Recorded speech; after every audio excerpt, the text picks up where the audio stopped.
Hello friends, welcome to the study with Mayank. मैं हूं आपका मयंक और आज ला रहा हूं मैं आपके लिए एनसीईआरटी ज्योग्राफी क्लास 11 से। देखिए आपकी यहां पर बुक सेकंड चल रही है, भौतिक भूगोल के मूल सिद्धांत। तो आज इसी क्रम में इसका अध्याय 10वां है, वायुमंडलीय परिसंचरण तथा मौसम प्रणालियाँ। और यहाँ पर आज इसका जो है पार्ट 2 कवर करेंगे। तो चलिए स्टार्ट करते हैं आज का वीडियो। देखते हैं मैं क्या क्या डिस्कस करना है यहाँ पर और क्या क्या नोट डाउन करना है। देखिए वीडियो स्टार्ट करने से पहले आप लोगों से कहना चाहूँगा कि जिन लोगों ने अब तक हमारा नया चैनल रूरल एकेडमी सब्सक्राइब नहीं किया है वो इसे सब्सक्राइब कर लें। यहाँ पर हमारी डेली यूपीएससी और स्टेट पीसीएस एग्जाम की करंट अफेयर सीरीज आती है मॉर्निंग में, तो आप लोग इसे सब्सक्राइब करना बिल्कुल ना भूलें। चलिए बात कर लेते हैं आज की हेडिंग की। देखिए आपने जो प्रीवियस इसका पार्ट 1 था, पार्ट 1 में आपने वायुदाब और पवनों के बारे में जान लिया था। वहाँ पर आपने चक्रवाती परिसंचरण और प्रतिचक्रवाती परिसंचरण इसके बारे में आपने वहाँ पर लिख लिया था कि उत्तरी गोलार्ध में कैसे बनता है, दक्षिणी गोलार्ध में कैसे बनता है, वो चीज़ें आपने जान ली थी।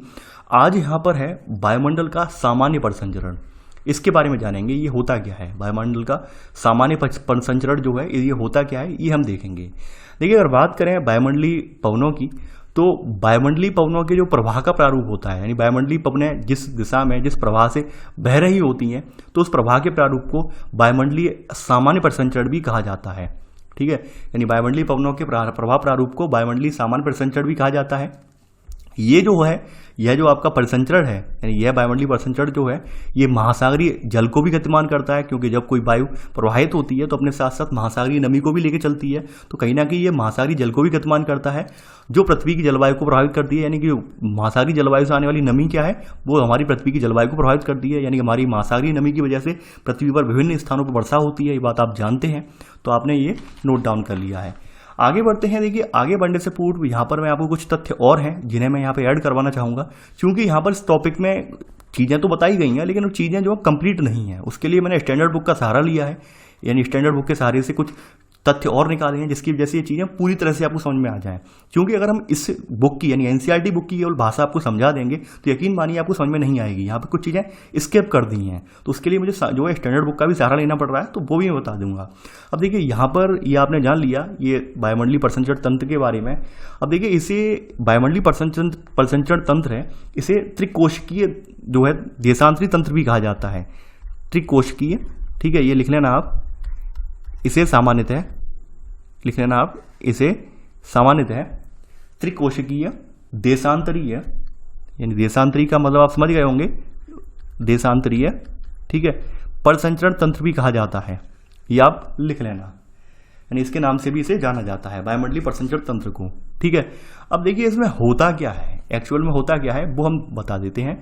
पहले हम यहाँ पर एक डायग्राम बनाएंगे। वैसे तो डायग्राम आपका ये वाला दिया हुआ है, ये आपका पृथ्वी का डायग्राम है, लेकिन इस डायग्राम को थोड़ा और आसान भाषा में कर देते हैं। ठीक है, यहाँ पर आप समझ पा रहे होंगे 0 डिग्री विषुवत व्रत है, इसके 30 डिग्री पर उपोष्ण कटिबंध है। ठीक है, ऊपर अधोध्रुवी निम्न दाब है 60 डिग्री पर, उससे ऊपर जो है आपका जो है उत्तरी गोलार्ध में उत्तरी ध्रुव है, नीचे पे दक्षिणी ध्रुव है, वो आप जानते हैं। ठीक है, मैप को अच्छे से देखना जानते हैं आप, लेकिन थोड़ा यहाँ पर हम नीचे आ जाते हैं। यहाँ पर एक डायग्राम क्रिएट करते हैं।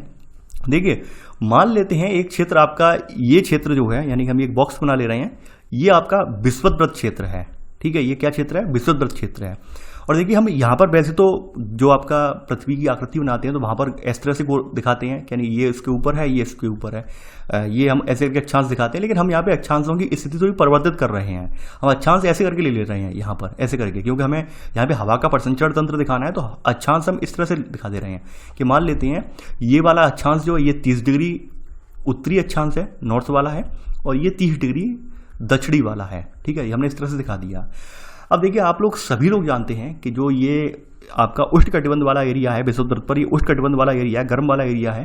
तो आप लोग ये बात जानते हैं कि जब भी कभी वायु गर्म होती है तो गर्म होकर क्या होती है, वायु ऊपर उठती है, हल्की होकर ऊपर उठती है। और ऊपर उठते उठते क्या होता है, वायु जो होती है वो आपके उपोष्ण कटिबंधीय जो अक्षांश है इनकी ओर चल पड़ती है, यानी उपोष्ण कटिबंधीय जो अक्षांश है इनकी ओर ये चल पड़ती है। ठीक है, इनकी ओर चल पड़ती है। अब यहाँ पर जो उपोष्ण कटिबंध अक्षांश है, अब उपोष्ण कटिबंध अक्षांश में जो पहले से मौजूद वायु होती है, पहले से मौजूद यहाँ पर वायु है, ठीक है, वो यहाँ पर क्या होता है, उसका अवतलन हो जाता है ठंडी होकर, यानी कि ये गर्म वायु यहाँ से चली और गर्म वायु जो है दोनों दिशाओं में, इस तरफ और इस तरफ, कहाँ पे पहुंच गई 30 डिग्री यानी उत्तरी और 30 डिग्री दक्षिणी पे पहुंच गई। अब दक्षिणी पर पहुंचने के बाद ये होती है, वहाँ पे संचित होने के बाद ये वायु ठंडी हो जाती है। ठंडी होने के बाद क्या होता है, इसका पुनः अवतरण हो जाता है। अवतरण का मतलब होता है धसाव होता है, ठीक है, यानी भारी होगी, ठंडी होगी, भारी होगी। अब पुनः नीचे धरातल से होते हुए ये क्या फिर से बढ़ देती है, किसकी ओर, ये बढ़ देती है आपके विषुववृत्त की ओर। ठीक यही प्रक्रिया यहाँ पर भी होती है, यानी वायु यहाँ पर गई ये वाली और यहाँ पे ठंडी होने के बाद फिर से ये विषुववृत्त की ओर चल दी, ठीक है, क्योंकि निम्न दाब का क्षेत्र यहाँ क्रिएट होता है। निम्न दाब क्षेत्र को भरने के लिए भी चाहिए यही वायु, और ये यहाँ से गर्म वायु जो होती है वो इतनी ज्यादा गर्म होती है कि निम्न दाब क्षेत्र को न भरे हुए सीधे सीधे कहाँ निकल जाती है, यानी उत्तरी गोलार्ध में और दक्षिणी गोलार्ध में जो उपोष्ण कटिबंध है वहां की तरफ निकल जाती है। तो देखिए ये जो आदान प्रदान है वायु का, यानी आप देख रहे हैं एक ओर गर्म वायु जा रही है, यानी कि जो ये गर्म वायु है वो जा रही है, और जो ठंडी वायु यहाँ पर जो आ रही है, ये जो क्रिया है ये क्रिया यहाँ पर 3 सेगमेंट में होती है। यानी एक तो 30 डिग्री अक्षांश पर हो रही है, अब यहाँ पर 60 डिग्री वाला अक्षांश है यहाँ पर हो रही है, इसके बीच में यही प्रक्रिया चल रही है, ठीक है, यानी यहाँ पर भी 60 डिग्री और 60 से ऊपर जो अक्षांश है वहां पर भी हो रही है। तो इन्हें जो है हमने इन तीनों को मिलाकर वायुमंडलीय परिसंचरण तंत्र का नाम दे दिया है। यानी जो वायु की आदान प्रदान की क्रिया हो रही है गर्म और ठंडे की, उसे हमने किसका नाम दे दिया है, वायुमंडलीय परिसंचरण तंत्र का नाम दे दिया है। मैंने ये आसान इमेज में समझाने की पूरी कोशिश की है ताकि आपके माइंड में चीजें क्लियर हो जाएं। अब देखिए कुछ चीजें हैं उन्हें मैं लिखवा देता हूं, जो इसमें नहीं दी हैं उन्हें मैं यहाँ पे नोट डाउन करवा देता हूं। तो आपने पहले पॉइंट में 2 सब पॉइंट लिख लिए थे, अब पहले पॉइंट में आप तीसरा सब पॉइंट और यहाँ पर लिखेंगे। पहले पॉइंट में तीसरा सब पॉइंट है वो मैं बोलता जा रहा हूं क्या है। देखिए धरातली सतह पर क्या है, धरातली सतह पर हवाएं उच्च वायुदाब क्षेत्र से निम्न वायुदाब क्षेत्र की ओर प्रभावित होती हैं, जबकि ऊपरी वायुमंडल में हवाएं, जबकि ऊपरी वायुमंडल में क्या होगा, यानी कि यहां पर ऊपरी वायुमंडल में क्या है, हवाएं, ठीक है, धरातली सतह की हवाओं की दिशा के विपरीत प्रभावित होती हैं। यानी अमूमन धरातल में तो यही होता है कि हवा जो होती है हाई प्रेशर जोन से, यानी कि जो आपका उच्च दबाव दाब क्षेत्र है वहां से लो प्रेशर जोन की ओर चलती है, एलपीजेड की तरफ चलती हैं। लेकिन जब ऊपर की स्थिति देखें, हम ऊपर क्षोभ सीमा में जाकर देखें तो क्षोभ सीमा में ऐसा नहीं होता है, वहां पर स्थिति इसके उलट होती है, विपरीत होती है। यानी वहां पर ऐसा नहीं होता है, वहां पर गर्म चीज है, यानी गर्म वाला स्थान है, उसकी तरफ ठंडे वाले स्थान से वायु चलती है। यानी वैसे तो स्थिति ये होती है धरातल पे कि जो उच्च दाब वाला क्षेत्र है वहां से निम्न दाब की ओर चलता है, लेकिन जब ऊपर बढ़ते चले जाते हैं आसमान में और ऊंचाई पे बढ़ते चले जाते हैं, लेकिन वहां पे स्थिति उल्टी हो जाती है। वहां पर ऐसा नहीं होता है, वहां पर ये होता है कि वहां पर जो निम्न दाब वाला क्षेत्र है वहां से उच्च दाब वाले क्षेत्र की ओर वायु चलती है, गर्म वायु चलती है, ठीक है।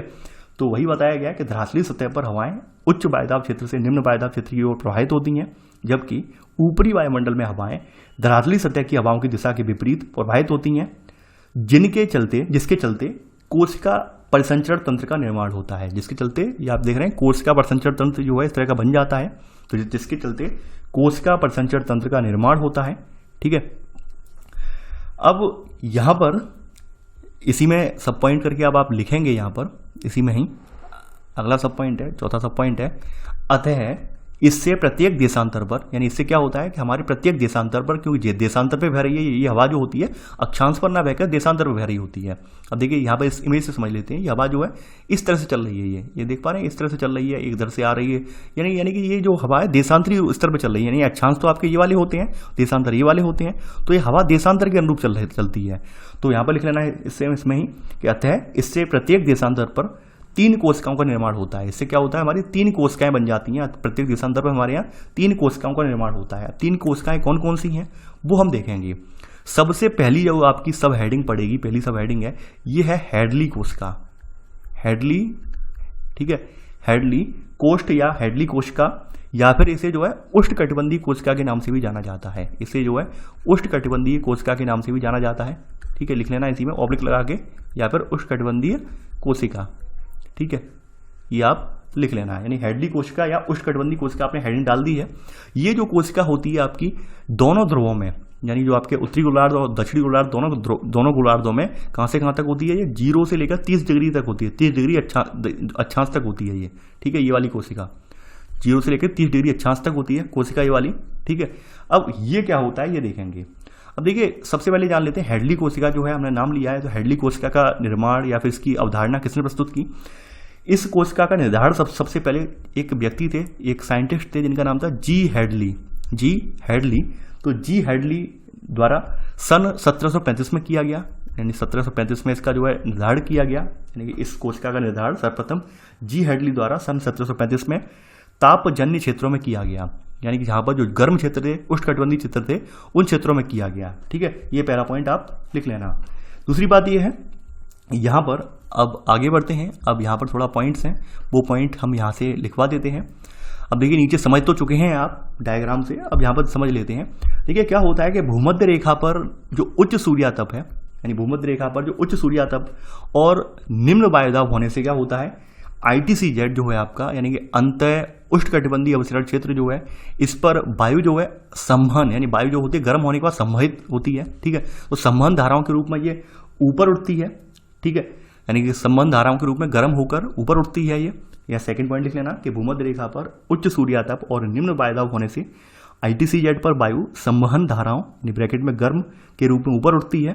ठीक है, अब ये वायु जो ऊपर उठी है, ये ऊपर जो आपका ITCZ वाला क्षेत्र है उसे नहीं भर रही है, उस क्षेत्र को नहीं भर रही है, बल्कि कहाँ निकल गई, यानी थोड़ा इमेज में आते हैं, यानी जो क्षेत्र ITCZ का क्रिएट है, जो निम्न दाब का क्षेत्र क्रिएट है, ये इस क्षेत्र को ना भर के बिल्कुल हल्की होती है, तो इस क्षेत्र को ना भर के इससे भी ऊपर निकल जाती है।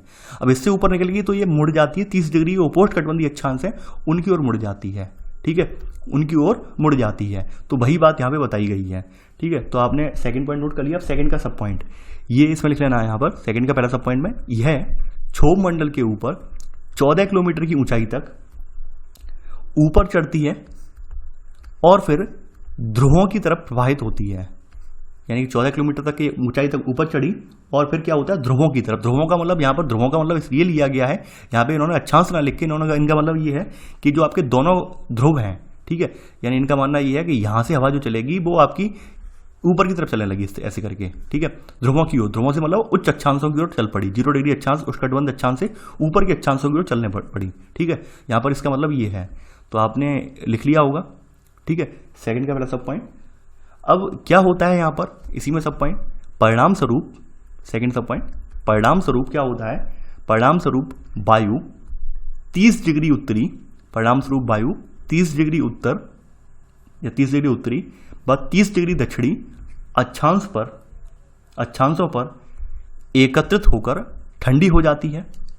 एकत्रित होकर क्या हो जाती है, ठंडी हो जाती है, यानी परिणाम स्वरूप वायु जो होती है 30 डिग्री उत्तरी और 30 डिग्री दक्षिणी अक्षांशों पर एकत्रित होकर ठंडी हो जाती है।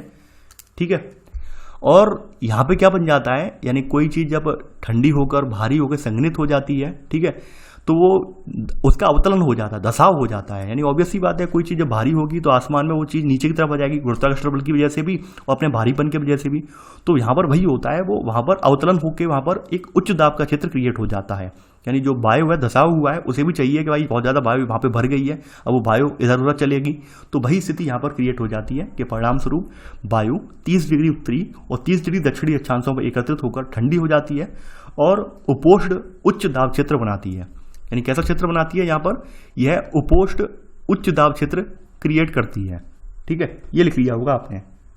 ठीक है, ये आपका जो है, आपका ये वाला जो पॉइंट है, ये सेकंड सब पॉइंट है, सेकंड का सेकंड सब पॉइंट नोट कर लिया होगा। आगे बढ़ते हैं।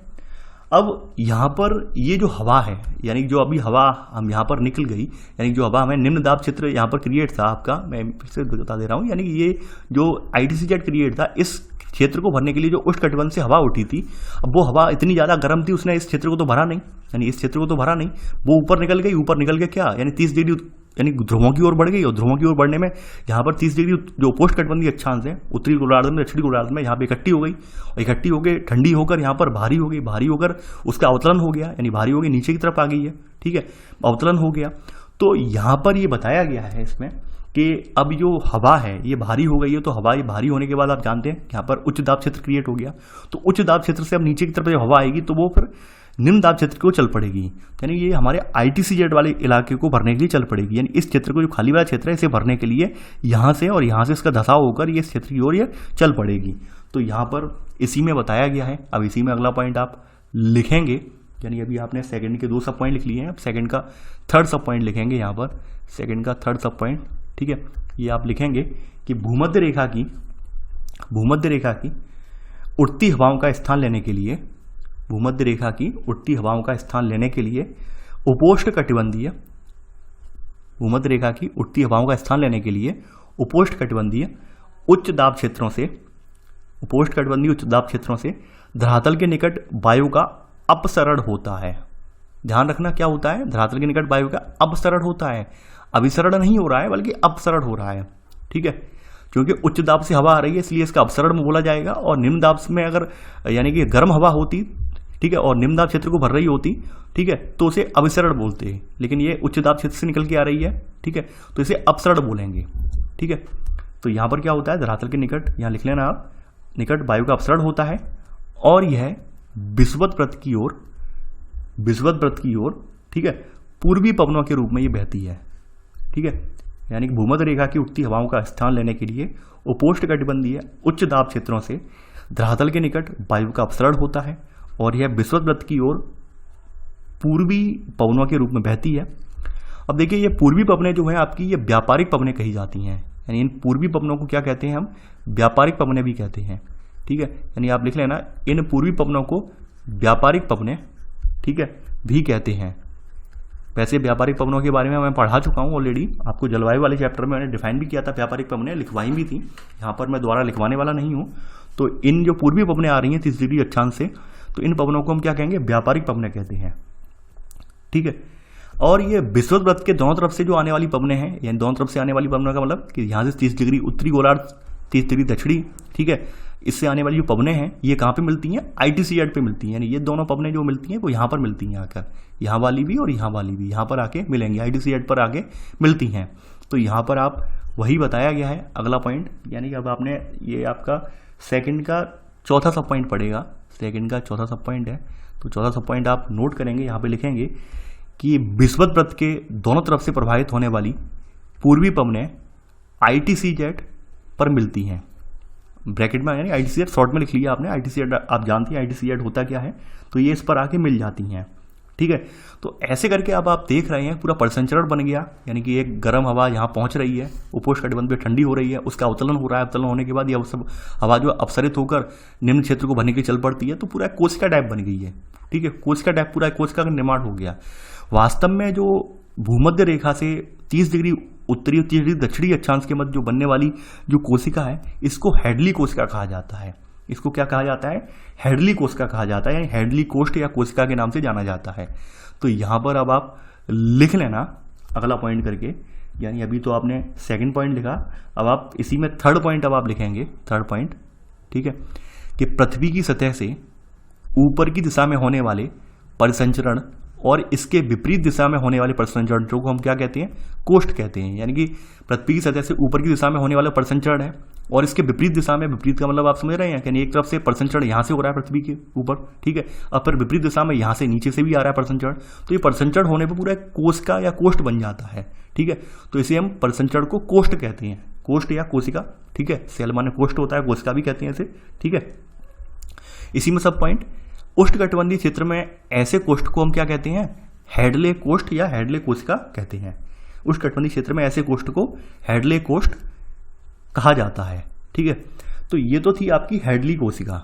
अब देखिए, आई होप आपको अच्छे से समझ में आ गई होगी। यकीन मानिए अगर मैं ये डायग्राम बना के ना समझाता, यकीन मानिए मैं यहाँ पर थोड़ा सा बाहर का इनपुट जो स्टैंडर्ड बुक का इनपुट है वो अगर इनपुट नहीं लेता तो समझ में आने वाला आपको नहीं था। अब देखिए, अब आप जब भी नोट्स उठा के देखेंगे, जब भी आप पढ़ेंगे तो आपको अच्छे से समझ में आ जाएगा कि सर ने क्या बताया है, क्या है। ठीक है, तो आपको अच्छे से समझ में आ जाएगा। अब चलिए, अब यहाँ पर अगली हेडिंग है, यानी आपकी हेडली कोशिका तो आपने देख ली। अब अगली जो कोशिका है आपकी, सेकंड सब हेडिंग जो पड़ेगी, ये फेरेल कोशिका बोली जाती है। फेरेल कोष्ठ या फेरेल कोशिका, ये आप लिख लेना, फेरेल। ठीक है, कोशिका,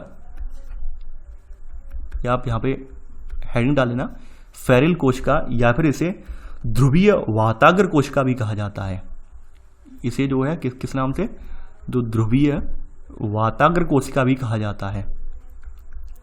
ठीक है, देखिए वाताग्र वगैरह जो है अभी आप ये नाम आ रहे हैं, सभी आप अभी अवधारणा क्लियर हो जाएंगी आपके माइंड में चैप्टर के एंड तक। तो इसे क्या कहा जाता है, ध्रुवीय वाताग्र कोशिका कहा जाता है। ठीक है, फेरल कोशिका या फिर ध्रुवीय वाताग्र कोशिका, ये हेडिंग डाली होगी आपने। इसका क्षेत्र कहाँ से कहाँ तक होता है, इसका क्षेत्र जो होता है 30 डिग्री से लेकर 60 डिग्री अक्षांशों के मध्य होता है। ठीक है, ये आप ध्यान रखना, यहाँ पे मैंने डाल दिया है। तो ये क्या होती है, अब देखिए बताया गया है इसके बारे में अभी, ये जो है मध्य अक्षांशी, चूंकि 30 से 60 के मध्य वाले जो अक्षांश है मध्य अक्षांश होते हैं, ठीक है, आप देख पा रहे हैं ये अक्षांश जो है आपके ये मध्य अक्षांश बोले जाएंगे ये, यानी ये और ये, ठीक है। तो ये मध्य अक्षांशों में चलती है ये वाली, और सेम प्रक्रिया वही है, सेम प्रक्रिया जो आपने हेडले कोशिका में देखी वही कोशिका यहाँ पर भी है, बस हमने नाम चेंज कर दिया, थोड़ा ऊपरी अक्षांशों में पड़ गए तो उसे हमने यहाँ पे फेरल नाम दे दिया, ठीक है। तो बस यहाँ पर यही है। तो यहाँ पर वही बताया गया है पहले पॉइंट में कि मध्य अक्षांशीय वायु परिसंचरण में ध्रुवों से प्रभावित होती ठंडी पवनों का अवतरण होता है, यानी ध्रुवों से प्रभावित होने वाली जो ठंडी पवनें हैं उनका क्या होता है, धसाव होता है 60 डिग्री अंश पर, ठीक है। और उपोष्ण उच्च दाब कटिबंध क्षेत्रों से आती गर्म हवा ऊपर उठती है, यानी यहाँ पर भी सेम क्रिया वही होती है कि ध्रुवों की अधोध्रुवीय पवनें होती हैं, यहाँ पर आगे ठंडी हो जाती हैं पवनें, ठीक है, और यहाँ से उपोष्ण कटिबंधी पवनें होती हैं गर्म हो जाती हैं। तो वही क्रिया बनती है, यानी एक ओर से गर्म यानी ठंडी पवन जो है नीचे की तरफ से आ रही है और गर्म पवन जो है ऊपर से उस स्थान पर पहुंच रही है। तो यहाँ पर भी वही कोशिका बनती है, ठीक है। तो यहाँ पर लिख लिया हुआ यहाँ पर इतना, ठीक है, ठीक है, ऊपर उठती है, इसी में सब पॉइंट। धरातल पर ये पवनें, यानी कि जो आपकी धरातल पर ये पवनें उठ रही हैं, जो उपोष्ण उच्च वायुदाब से जो पवनें चल रही हैं, तो इन्हें पछुआ पवनों के नाम से जाना जाता है। यानी उपोष्ण उच्च दाब क्षेत्र कटिबंधी क्षेत्रों से पवनें जो आपके ध्रुवीय क्षेत्रों की ओर चलती हैं उन्हें पछुआ पवनें कहते हैं। धरातल पर ये पवनें पछुआ पवनों के नाम से जानी जाती हैं। और ये जो कोष्ठ बन रहा है, इस तरह की जो कोष्ठ वाली संरचना बन रही है, इसे फेरल कोष्ठ के नाम से जानते हैं, यानी और यह कोष्ठ फेरल कोष्ठ के नाम से जाना जाता है या जाना जाते हैं। अब थोड़ा हम पछुआ पवन है, पछुआ पवनों के बारे में नोट करके लिखवा देंगे तो ज़्यादा आपको समझ में आ जाएगा पछुआ पवन होती क्या है। देखिए, जो आपका उपोष्ण उच्च वायुदाब कटिबंध है, यानी 30 डिग्री उत्तरी और 30 डिग्री दक्षिणी वाला ये क्षेत्र जो है उपोष्ण उच्च वायुदाब कटिबंध बोला जाता है, ये वाला क्षेत्र, ठीक है, ये वाला 30 डिग्री वाला उत्तरी और 30 डिग्री दक्षिणी वाला, थोड़ा मैं ये नीचे पहुंच जाता हूँ, यानी ये और ये वाला क्षेत्र, ठीक है। ये उपोष्ण उच्च वायुदाब कटिबंध से जो उपध्रुवीय, उपध्रुवी का मतलब ये 60 डिग्री वाला क्षेत्र जो बोला जाता है, अक्षांश वाला ये बोला जाता है, ये उपध्रुवी बोला जाता है, ठीक है। यानी उपोष्ण उच्च वायुदाब कटिबंध से उपध्रुवीय निम्न वायुदाब कटिबंध की ओर चलने वाली जो पश्चिमी पवनों को हम क्या कहते हैं, पछुआ पवन कहते हैं। ये नोट करके लिख लेना तो आपके माइंड में और चीज़ें क्लियर हो जाएंगी, पछुआ पवन होती क्या है, ठीक है। बहुत सारी अवधारणाएं भी आपके माइंड में क्लियर हो जाएंगी, ठीक है। वैसे पछुआ पवन के बारे में पहले बता चुके हैं जलवायु वाले चैप्टर में, लेकिन यहाँ पर हम स्पेशली इसमें आया है तो इसलिए हम ये जान लेते हैं, ठीक है। अब देखिए अंतिम कोशिका बची, अब आपने यहाँ पर हेडली कोशिका, ये वाली कोशिका तो आपने देख ली, अब ये अंतिम कोशिका बची जिसे हम ध्रुवीय कोशिका या ध्रुवीय कोष्ठ के नाम से जानते हैं। तो थर्ड सब हेडिंग अब आप इसमें अब डालेंगे यहाँ पर, ठीक है। ये है ध्रुवीय कोशिका। कौन सी कोशिका है ये? ध्रुवीय कोशिका, ठीक है। ध्रुवीय कोशिका जो आप डालेंगे हेडिंग इसमें, ये है 60 से लेकर 90 के मध्य चलती है, ठीक है। ध्रुवीय कोशिका ये आपने, ठीक है, हेडिंग डाल ली होगी। अब देखिए ध्रुवीय कोशिका देख लेते हैं, यहां पर भी सेम प्रक्रिया वही है, ठीक है। देखिए इसमें लिख लेना थोड़ा पहला पॉइंट कि ध्रुवीय कोशिका के अंतर्गत वायुमंडलीय परिसंचरण का विस्तार दोनों गोलार्धों में 60 से 90 अंश अक्षांशों के मध्य पाया जाता है। पहला पॉइंट ये लिख लेना, ठीक है। ध्रुवीय कोशिका के अंतर्गत वायुमंडलीय परिसंचरण का विस्तार दोनों गोलार्धों में 60 से 90 अंश अक्षांशों के मध्य पाया जाता है। सेकंड पॉइंट यहां पर अब आप नोट करेंगे, ध्रुवीय अक्षांशों पर ठंडी सघन वायु का ध्रुवों पर अवतलन होता है। यानी ध्रुवीय अक्षांशों पर क्या होता है, ठंडी जो सघन वायु हो जाती है उसका अवतलन होता है, यानी कि ठंडी वायु जो होती है वो इतनी ज़्यादा भारी हो जाती है कि वो नीचे की ओर उसका धसाव हो जाता है। यानी कि जैसे ही कोई वायु यहाँ पर थी इकट्ठी हुई, ठंडी हुई, तो ठंडी होने पर इसका धसाव हो गया। धसाव होने के उपरांत ये चलने लगी धरातल से निम्न क्षेत्रों की ओर, जो निम्न दाब वाले क्षेत्र उनकी ओर चलने लगी, ठीक है। तो वही बात यहाँ पर भी होती है, सॉरी, ठीक है। अवतलन होता है और मध्य अक्षांशों की ओर ध्रुवीय पवनों के रूप में ये प्रभावित होती है, और ऐसे करके ये कोष्ठ जो बनता है इसे ध्रुवीय कोष्ठ कहा जाता है। इसे कौन सा कोष्ठ कहा जाता है? इसे ध्रुवीय कोष्ठ कहा जाता है। देखिए आपके तीनों ही कोष्ठ ये बहुत इंपॉर्टेंट हैं और आपने तीनों ही कोष्ठों के बारे में आपने नोट डाउन कर लिया है। अब देखिए इन कोष्ठों का प्रभाव क्या पड़ता है। इन कोष्ठों को जैसे कि आपने अभी शुरुआत में पहली पॉइंट में देखा था कि ये महासागरीय जल को जो है प्रभावित करते हैं, ये आप प्रभावित करते हैं, ये आपने देखा था, गतिमान करते हैं, वो देखा था आपने। अब देखिए ये जो परिसंचरण तंत्र है कुछ चीज़ों पर निर्भर भी करता है, जैसे वायुमंडलीय ताप पर निर्भर करता है, अक्षांशी भिन्नता पर निर्भर करता है। वायुदाब की पट्टियाँ जो होती हैं भिन्न भिन्न, ठीक है, सौर किरणें जो होती हैं, महासागरों महाद्वीपों का जो वितरण है इन पर, और पृथ्वी का जो घूर्णन यानी कोरियोलॉसिस बल, ये सब चीज़ें इस पर डिपेंड करती हैं। लेकिन ये सब चीज़ें कॉमन है, आप जानते हैं, ये लिखवाई नहीं है इसलिए मैंने स्किप करवा दी है, ठीक है। अब देखिए इसका जो प्रभाव है यानी इसका जो इफेक्ट है आपके महासागरों पे या परसंचरण पर क्या पड़ रहा है, परसंचरण का असर महासागरों पे क्या पड़ रहा है वो हम देखेंगे। तो इसी में है आप हेडिंग बना देना इसी में वायुमंडलीय परसंचरण में कि वायुमंडल का सामान्य परसंचरण और इसका महासागरों पर प्रभाव, ठीक है। वैसे तो इस घटना के बारे में जो ये घटना का जिक्र कर रहे हैं यहाँ पे अल नीनो वाली जो घटना है, अल नीनो वाली घटना, इसके बारे में आपने पढ़ा था जलवायु वाले चैप्टर में पढ़ा था। अल नीनो वाली घटना या फिर जो बेबी ईसा वाली जो घटना कही जाती है, क्योंकि 25 दिसंबर के करीब चलती है ये वाली धारा, ठीक है। और ये धारा क्या करती है, अचानक से जो पेरू की ठंडी जलधारा है यानी कि जो आपका दक्षिणी अमेरिका महाद्वीप है, दक्षिणी अमेरिका महाद्वीप के पश्चिमी तट पर जो ठंडी जलधारा जो चलती है, ठीक है, उस ठंडी जलधारा को एक मध्य प्रशांत महासागर की गर्म जलधारा जो है रिप्लेस कर देती है। यानी कि ठंडी जलधारा जो है अचानक से मध्य प्रशांत महासागर की गर्म जलधारा से रिप्लेस हो जाती है, बदल जाती है। यानी कि धारा जो ठंडी जलधारा है ये गर्म जलधारा में परिवर्तित हो जाती है। इसके परिवर्तित होने से समूचे विश्व में मौसमी घटनाओं में परिवर्तन हो जाता है। यानी कि मान लेते हैं अपने भारत में जिस सीजन में अच्छी खासी बारिश होनी चाहिए और यहाँ पर मान लो अल नीनो वाली घटना घटित होगी तो हमारे भारत में बारिश नहीं होगी। अब एक बात तो आपके माइंड में कॉमन चीज़ें आप जानते होंगे, ये बात आप जानते होंगे और शायद मैंने बहुत पहले भी क्लियर कर दी है कि समुद्र से वाष्पन तभी होता है, समुद्र से जो आपका जलवायु तभी ऊपर वाष्पित होती है जब 27 डिग्री सेल्सियस से ऊपर, ठीक है, तापमान पहुंच जाता है। वैसे ही समुद्र जो है एक तीव्र गति से जो है बाष्पीकरण करने लगते हैं, ठीक है, तीव्र गति से बाष्पीकरण करने लगते हैं। यानी कि जब किसी तट यानी जब किसी किनारे पर, किसी भी समुद्री किनारे पर या किसी भी महाद्वीप के किनारे पर, जैसे मान लेते हैं ये अपना भारतीय उपमहाद्वीप है, ठीक है, ये भारतीय उपमहाद्वीप भी बना लेते हैं यहाँ पर, ठीक है। अब ये जो स्थिति है, ये स्थिति क्या है, ये आपका अरब सागर है, ये बात आप जानते हैं, अरब सागर है ये, ठीक है। और ये आपकी बे ऑफ बंगाल, ठीक है, यानी कि ये आप जानते हैं बे ऑफ बंगाल, बंगाल की खाड़ी है। आपने देखा है कि जो अरब सागर वाला क्षेत्र है बहुत विस्तृत है, ये गर्म नहीं हो पाता है। यही गर्म ना हो पाने की वजह से यहाँ पे कोई चक्रवात नहीं बनते हैं, बहुत ही कम चक्रवात बनते हैं यहाँ पर, ठीक है।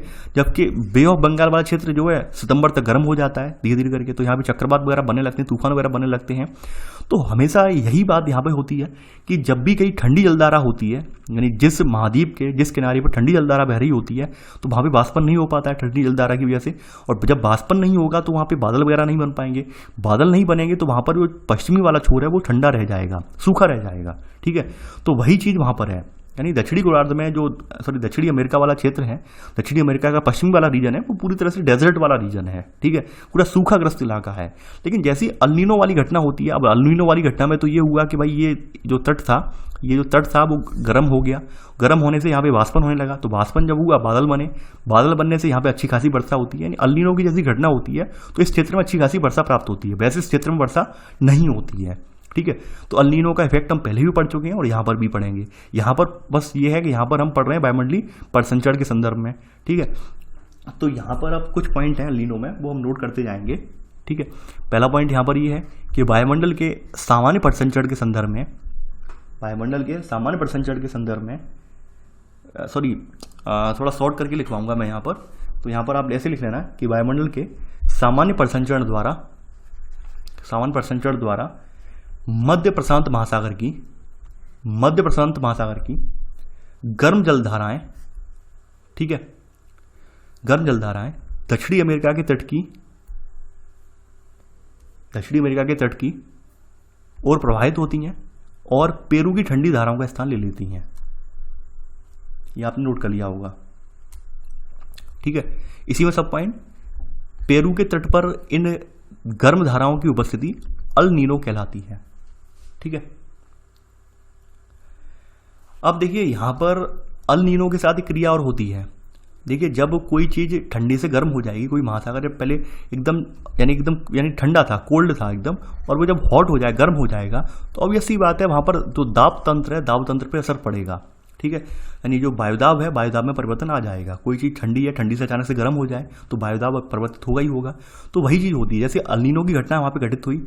अब यहाँ पर जो मध्य प्रशांत महासागर का वायुदाब है उसमें परिवर्तन आ गया, ठीक है। तो यहाँ पर इसमें लिखेंगे सब पॉइंट कि अल नीनो घटना, अल नीनो द्वारा, ठीक है, प्रशांत महासागर पर, अल नीनो द्वारा प्रशांत महासागर पर वायुदाब में परिवर्तन, वायुदाब में परिवर्तन दक्षिणी दोलन कहलाता है। ये बहुत बार पूछा गया है, दक्षिणी दोलन कब होता है, ये इंपॉर्टेंट है और आपने काफ़ी बार रिपीट किया था मैंने वर्ड, और काफ़ी बार आप लोगों ने सुना भी था। ये दक्षिणी दोलन यही होता है, यानी कि जब एल नीनो की घटना से जब यहाँ पे वायुदाब में परिवर्तन आ जाता है, तो ये जो घटना है वायुदाब में परिवर्तन वाली घटना, ये दक्षिणी दोलन कहलाती है। ये आपने लिख लिया और इसे इंपॉर्टेंट लगा लेना, ठीक है। और जो आपकी ये घटना है, यानी वायुदाब में परिवर्तन आने वाली घटना है, ऊपर एल नीनो वाली घटना है, इन दोनों को संयुक्त रूप में एनसो बोला जाता है। इन दोनों को संयुक्त रूप में क्या बोलते हैं, एनसो बोलते हैं। तो एनसो की वजह से जिस साल कहा जाता है कि भाई जब एनसो बहुत ज़्यादा जटिल हो जाते हैं, एनसो वजह शक्तिशाली हो जाते हैं, तो पूरे देश में मौसमी विभिन्नताएं आपको देखने को मिलती हैं। तो यहाँ पे सब पॉइंट लिख लेना कि इन दोनों दक्षिणी दोलन और एल नीनो की संयुक्त घटना को ENSO यानी एनसो के नाम से जाना जाता है। और जिन वर्षों में एनसो शक्तिशाली होता है, विश्व में बृहद मौसम संबंधी भिन्नताएं देखी जाती हैं। बृहद मौसम संबंधी भिन्नताओं का मतलब ये है कि जिन जगहों पर पहले कभी बारिश नहीं होती थी वहाँ पे बारिश होती है, जिन जगहों पर अच्छी खासी बारिश होती थी वहाँ पे बारिश नहीं होती उस साल, ठीक है। जैसे हमारे यहाँ मानसून 1 जून को आ जाता है केरल के तट पर, जब से एल नीनो की घटना हो तो उस साल हमारे यहाँ मानसून बहुत कम रहता है, न्यून रहता है, होता ही नहीं है, बहुत कम मानसून होता है, ना के बराबर होता है। तो ये परिवर्तन होते हैं, ठीक है। तो वही सब बताई गई है कि भाई बताया गया एग्जांपल कि दक्षिण अमेरिका के पश्चिमी सबसे तट पर भारी वर्षा मिल जाती है, ऑस्ट्रेलिया और कभी कभी भारत अकालग्रस्त हो जाते हैं इस घटना से, चीन में बाढ़ आ जाती है इससे। तो ये मौसमी परिवर्तन इससे हो जाते हैं। तो आपने ये जान लिया, एल नीनो देख लिया, एल नीनो के बारे में आप पहले से अवगत थे। दक्षिणी दोलन जो था, दक्षिणी दोलन के बारे में आप आज अवगत अच्छे से हो गए, ठीक है। देखिए वही वो बातें मैं बोलता जा रहा हूँ, आप जब सिस्टमेटिक तरीके से आप पूरा कोई कोर्स कवर करेंगे, पूरा जो स्टडी करेंगे, तो आपके माइंड में सारे डाउट क्लियर हो जाएंगे। और आप रैंडमली उठाएंगे वीडियो, यकीन मानिए आपको समझ में नहीं आएगा। तो तभी आपको जो है, जो नए अभ्यर्थी हैं, देखिए कुछ कल नए अभ्यर्थियों ने कमेंट किया था कि सर जो नए अभ्यर्थी जुड़ रहे हैं उन्हें क्या करना चाहिए, उन्हें स्टार्टिंग से पढ़ना चाहिए। आप लोग ये बिल्कुल ना देखें कि सर के वीडियो आ जा रहे हैं, चैप्टर नंबर 10 का आ गया वीडियो, तो सर का चैप्टर नंबर 10 अभी नहीं पढ़ेंगे तो क्या हो जाएगा। देखिए कोई करंट अफेयर्स नहीं है, ये करंट अफेयर्स नहीं है कि भाई आज ही आपको पढ़ना पड़ेगा। ये स्टैटिक पोर्शन है, आप चाहे इसे 2 महीने बाद भी ऐसे कवर कर लेंगे, कोई दिक्कत नहीं है, ठीक है। लेकिन आप प्रॉपर वे में नोट्स नहीं बनाएंगे तो आपको ही घाटा होगा, ठीक है। तो ये तो आपने वायुमंडलीय सामान्य प्रसंचरण तंत्र, इनके बारे में सब कुछ जो था वो सब आपने नोट डाउन कर लिया, ठीक है। अब चलिए आगे बढ़ते हैं। यहाँ पर चलिए अगली हेडिंग है आपकी यहाँ पर अब मौसमी पवनें। मौसमी पवनें या फिर सामयिक पवनें, यानी इन्हें सामयिक पवनों के नाम से भी जाना जाता है। तो मौसमी पवनें या फिर सामयिक पवनें, तो आप हेडिंग डाल लीजिए मौसमी पवनें या सामयिक पवनें, ठीक है। अब देखिए ये होती क्या है, यानी जिन पवनों की दिशा मौसम या समय के अनुसार परिवर्तित हो जाती है उन्हें सामयिक पवनें या फिर मौसमी पवनें कहते हैं। यानी यही भाषा जो मैं बता रहा हूँ यही लिख लेना आप, ठीक है, कि जिन पवनों की दिशा मौसम या समय के अनुसार परिवर्तित हो जाती है उन्हें सामयिक पवनें कहते हैं। अब देखिए ये जो है, ये पवनें वैसे तो 3 प्रकार की होती हैं, ठीक है। वैसे कितने प्रकार की होती हैं, 3 प्रकार की होती हैं, लेकिन यहाँ पर 3 प्रकार इसमें जो दिखाए गए हैं, वहाँ पर जो यहाँ पर यानी इस चैप्टर में, इस आपकी NCERT में यहाँ पे 3 प्रकार दिखाए गए हैं, लेकिन स्टैंडर्ड बुक में क्या किया गया है, ये चौथा प्रकार जो है उसे अलग से दिखाया गया है। यानी कि यहाँ पर तीसरे जो आपके 3 प्रकार हैं, 3 प्रकार में चौथे प्रकार वाला को भी ऐड कर दिया है। लेकिन यहाँ पर अन्य बुकों में आपको देखने को मिलेगा जो स्थानीय पवन है, स्थानीय पवनों को अलग से डिफाइन किया है, जबकि इन्होंने स्थानीय पवनों को इसी में डिफाइन कर दिया है। तो वैसे ये हो जाएंगी 4 प्रकार की पवनें, यानी कि अगर हम स्थानीय पवनों को इसी में रख दें तो 4 प्रकार की पवनें हो जाएंगी। 1 प्रकार की पवनें जो है उनका जिक्र इन्होंने किया नहीं है, वो पवनें आप ऑलरेडी पढ़ चुके हैं पहले ही। सबसे पहले आपकी स्टार्टिंग में करता हूँ मानसूनी पवना से। तो मानसूनी पवनें जो हैं वो आप ऑलरेडी पढ़ चुके हैं जलवायु वाले चैप्टर में, ठीक है। मानसूनी पवनें कैसे बनती हैं, क्या होता है, उनके बारे में आप जिक्र कर चुके हैं हम और पढ़ भी चुके हैं। लेकिन यहाँ पर आप लिख लेना, यानी कि यहाँ पर आप इसमें लिख लेना कि ये निम्न प्रकार की होती हैं। पहली आपकी मानसूनी पवनें, ठीक है। तो देखिए मानसूनी पवनों के बारे में जानते हैं। मानसूनी पवनें जो होती हैं ऋतु परिवर्तन के साथ अपनी दिशा को उलट लेती हैं, इसलिए इन्हें मानसूनी पवनें कहते हैं। ये बात आप जानते हैं। आगे बढ़ते हैं। अगली जो पवनें हैं सेकेंड सब पॉइंट में, वो है आपकी स्थानीय पवनें। अगली हेडिंग इसी में डालेंगे, अगली सब हेडिंग स्थानीय पवनें। स्थानीय पवनें क्या होती हैं, भूतल के गर्म या ठंडे होने से जो भिन्नता आती है या फिर दैनिक या वार्षिक चक्रों के विकास से बहुत सी स्थानीय और क्षेत्रीय पवनों का विकास होता है। तो ये स्थानीय पवनें कहलाती हैं। जैसे आपने देखा होगा कि गर्मी के मौसम में हमारे उत्तर भारत में एक पवन चलती है, इसका नाम है लू, ठीक है। तो लू क्या है? लू वास्तव में एक स्थानीय पवन है जो आप देखते हैं कि निम्न वायु दाब के क्षेत्र को भरने के लिए स्थानीय ओर से पवनें चल पड़ती हैं। अब चूंकि पवनों में नमी तो होती नहीं है, तो इसलिए धूल भरी आंधियां टाइप चलती हैं। तो ये लू जो है अपने यहाँ वो आपकी स्थानीय पवन है, ठीक है। तो यहाँ पर ये पूरा लिख लेना और एग्जाम्पल में लिख लेना लू। लू को आप जानते हैं, यानी लू है फान है, ठीक है। फान के बारे में अभी आप जानते होंगे कि फान जो है वो आल्प्स पर्वतमाला के जो पवनाभिमुख डाल हैं इन पर चलती है पवन ये, ठीक है। आगे बढ़ते हैं, स्थानीय पवन के बारे में जिक्र कर लिया। अब यहाँ पे तीसरी पवन जो है आपकी, ये है आपकी स्थल और समुद्र समीर। ये क्या होती है? देखिए, इसे ध्यान से पढ़ना पड़ेगा स्थल और समुद्र समीर को, क्योंकि अक्सर एग्जाम में पूछी जाती है और इम्पॉर्टेंट है। काफ़ी बार आपकी यूपीएससी एग्जाम में भी पूछी गई है, तो इसे ध्यान से आपको पढ़ना है। स्थल या समुद्र समीर, देखिए आप सभी जानते हैं। थोड़ा हम यहाँ पर मैप में आ जाते हैं, यानी कि ये हम मान लेते हैं ये जो हिस्सा है आपका, ये आपका जो है सी है, यानी समुद्र है, और ये आपका जो है यानी कि ये भूमि वाला लैंड वाला पार्ट है, यानी भूमि वाला धरातल वाला पार्ट है, यानी यहाँ पर पूरा जमीन है, और ये जो है आपका समुद्र वाला हिस्सा है। अब होता ये है कि भाई समुद्र जो है देरी से गर्म होता है और देरी से ठंडा होता है, जबकि धरातल क्या होता है कि जल्दी गर्म होता है और जल्दी ठंडा होता है। दिन के समय की अगर हम बात कर लें, जैसे सूर्य उगना स्टार्ट होता है, वैसे ही क्या होता है कि दिन के समय में दोपहर के समय तक जाते जाते 12 बजे तक हम मान सकते हैं, 12 बजे तक पहुंचते पहुंचते यहाँ पर धरती जो होती है यानी धरातल जो है अच्छा खासा गर्म हो जाता है। लेकिन समुद्र जो है नॉर्मल रहता है, क्योंकि समुद्र एक बृहत आकार में है, इतनी जल्दी गर्म नहीं होता है। ये गर्म हो पाता है शाम के 6 बजे तक, 6 बजे तक जाके गर्म हो पाता है। अब चूंकि यहाँ पर क्या हुआ, जैसे ही 6 यहाँ पर बज गए, मैं यहाँ पर प्रैक्टिकली बता रहा हूँ आपको, यानी कि जैसे शाम को यहाँ शाम हो गई, शाम के साथ साथ यहाँ पे 1-2 घंटे में धरातल ठंडा हो जाएगा। लेकिन समुद्र के साथ ऐसा नहीं होता है, समुद्र एकदम ठंडा नहीं हो पाता है। समुद्र जो है 6 बजे तक गर्म अच्छा खासा हो गया, अब वो रात को भी गर्म बना रहेगा, यानी इसके बाद भी 6 से 7 घंटे तक गर्म बना रहेगा, जबकि धरातल क्या है 1 या 2 घंटे में ठंडा हो जाएगा। अब आप लोग अच्छे से जानते हैं कि जहाँ पर ज़्यादा गर्मी होती है वहाँ पर निम्न ताप का क्षेत्र क्रिएट होता है। वहाँ पर क्या क्रिएट होता है? निम्न ताप का क्षेत्र क्रिएट होता है, ठीक है। यानी कि यहाँ पर दिन के समय में स्थल भाग समुद्र की अपेक्षा अधिक गर्म हो जाता है, ठीक है। तो यहाँ पर क्या होगा कि स्थल से हवाएं जो है ऊपर की तरफ उठेंगी, ऊपर की तरफ जब हवाएं उठेंगी तो यहाँ पर एक निम्न दाब का क्षेत्र क्रिएट हो जाएगा, और यहाँ पर ये क्षेत्र बहुत देरी से गर्म हो रहा है दिन में, यानी ये ठंडा है दिन में। तो यहाँ से क्या करेंगे, यहाँ पर जहाँ से जो हवाएं हैं उच्च दाब क्षेत्र से हवाएं जो हैं वो इस ओर चल पड़ती हैं, यानी स्थल को भरने के लिए चल पड़ती हैं। तो यहाँ से समुद्र से जो हवाएं इधर आ रही हैं इन्हें इस समुद्री समीर कहा जाता है। समुद्र से जो हवाएं इधर आ रही हैं चल के दिन में, इन्हें क्या कहेंगे? समुद्री समीर कहेंगे। वहीं रात के समय में समुद्र गर्म हो गया, अब यहाँ पर निम्न दाब का क्षेत्र यहाँ पे बन गया, अब धरातल ठंडा है, धरातल से पवनें रात के समय में यहाँ पे चलने लगती हैं रात के समय में। तो इन रात के समय में चलने वाली पवनों को क्या कहेंगे? इन्हें स्थल समीर कहेंगे, यानी स्थल से चलने वाली पवनें समुद्र की, जो इन्हें स्थल समीर कहा जाता है। ध्यान ये रखना कि जो समुद्र समीर है ये दिन के समय में चलती है, ठीक है, और स्थल समीर जो है वो रात्रि के समय में चलती है, ठीक है। अभी मैं लिखवा दूंगा, यहाँ पे पहले मैं डायग्राम से समझाया मैंने आपको। अब चलिए अब नोट डाउन कर लेते हैं इनके बारे में, ठीक है। तो यहाँ पर पहला पॉइंट यही है कि दिन के दौरान स्थल भाग समुद्र की अपेक्षा अधिक गर्म हो जाते हैं, ठीक है।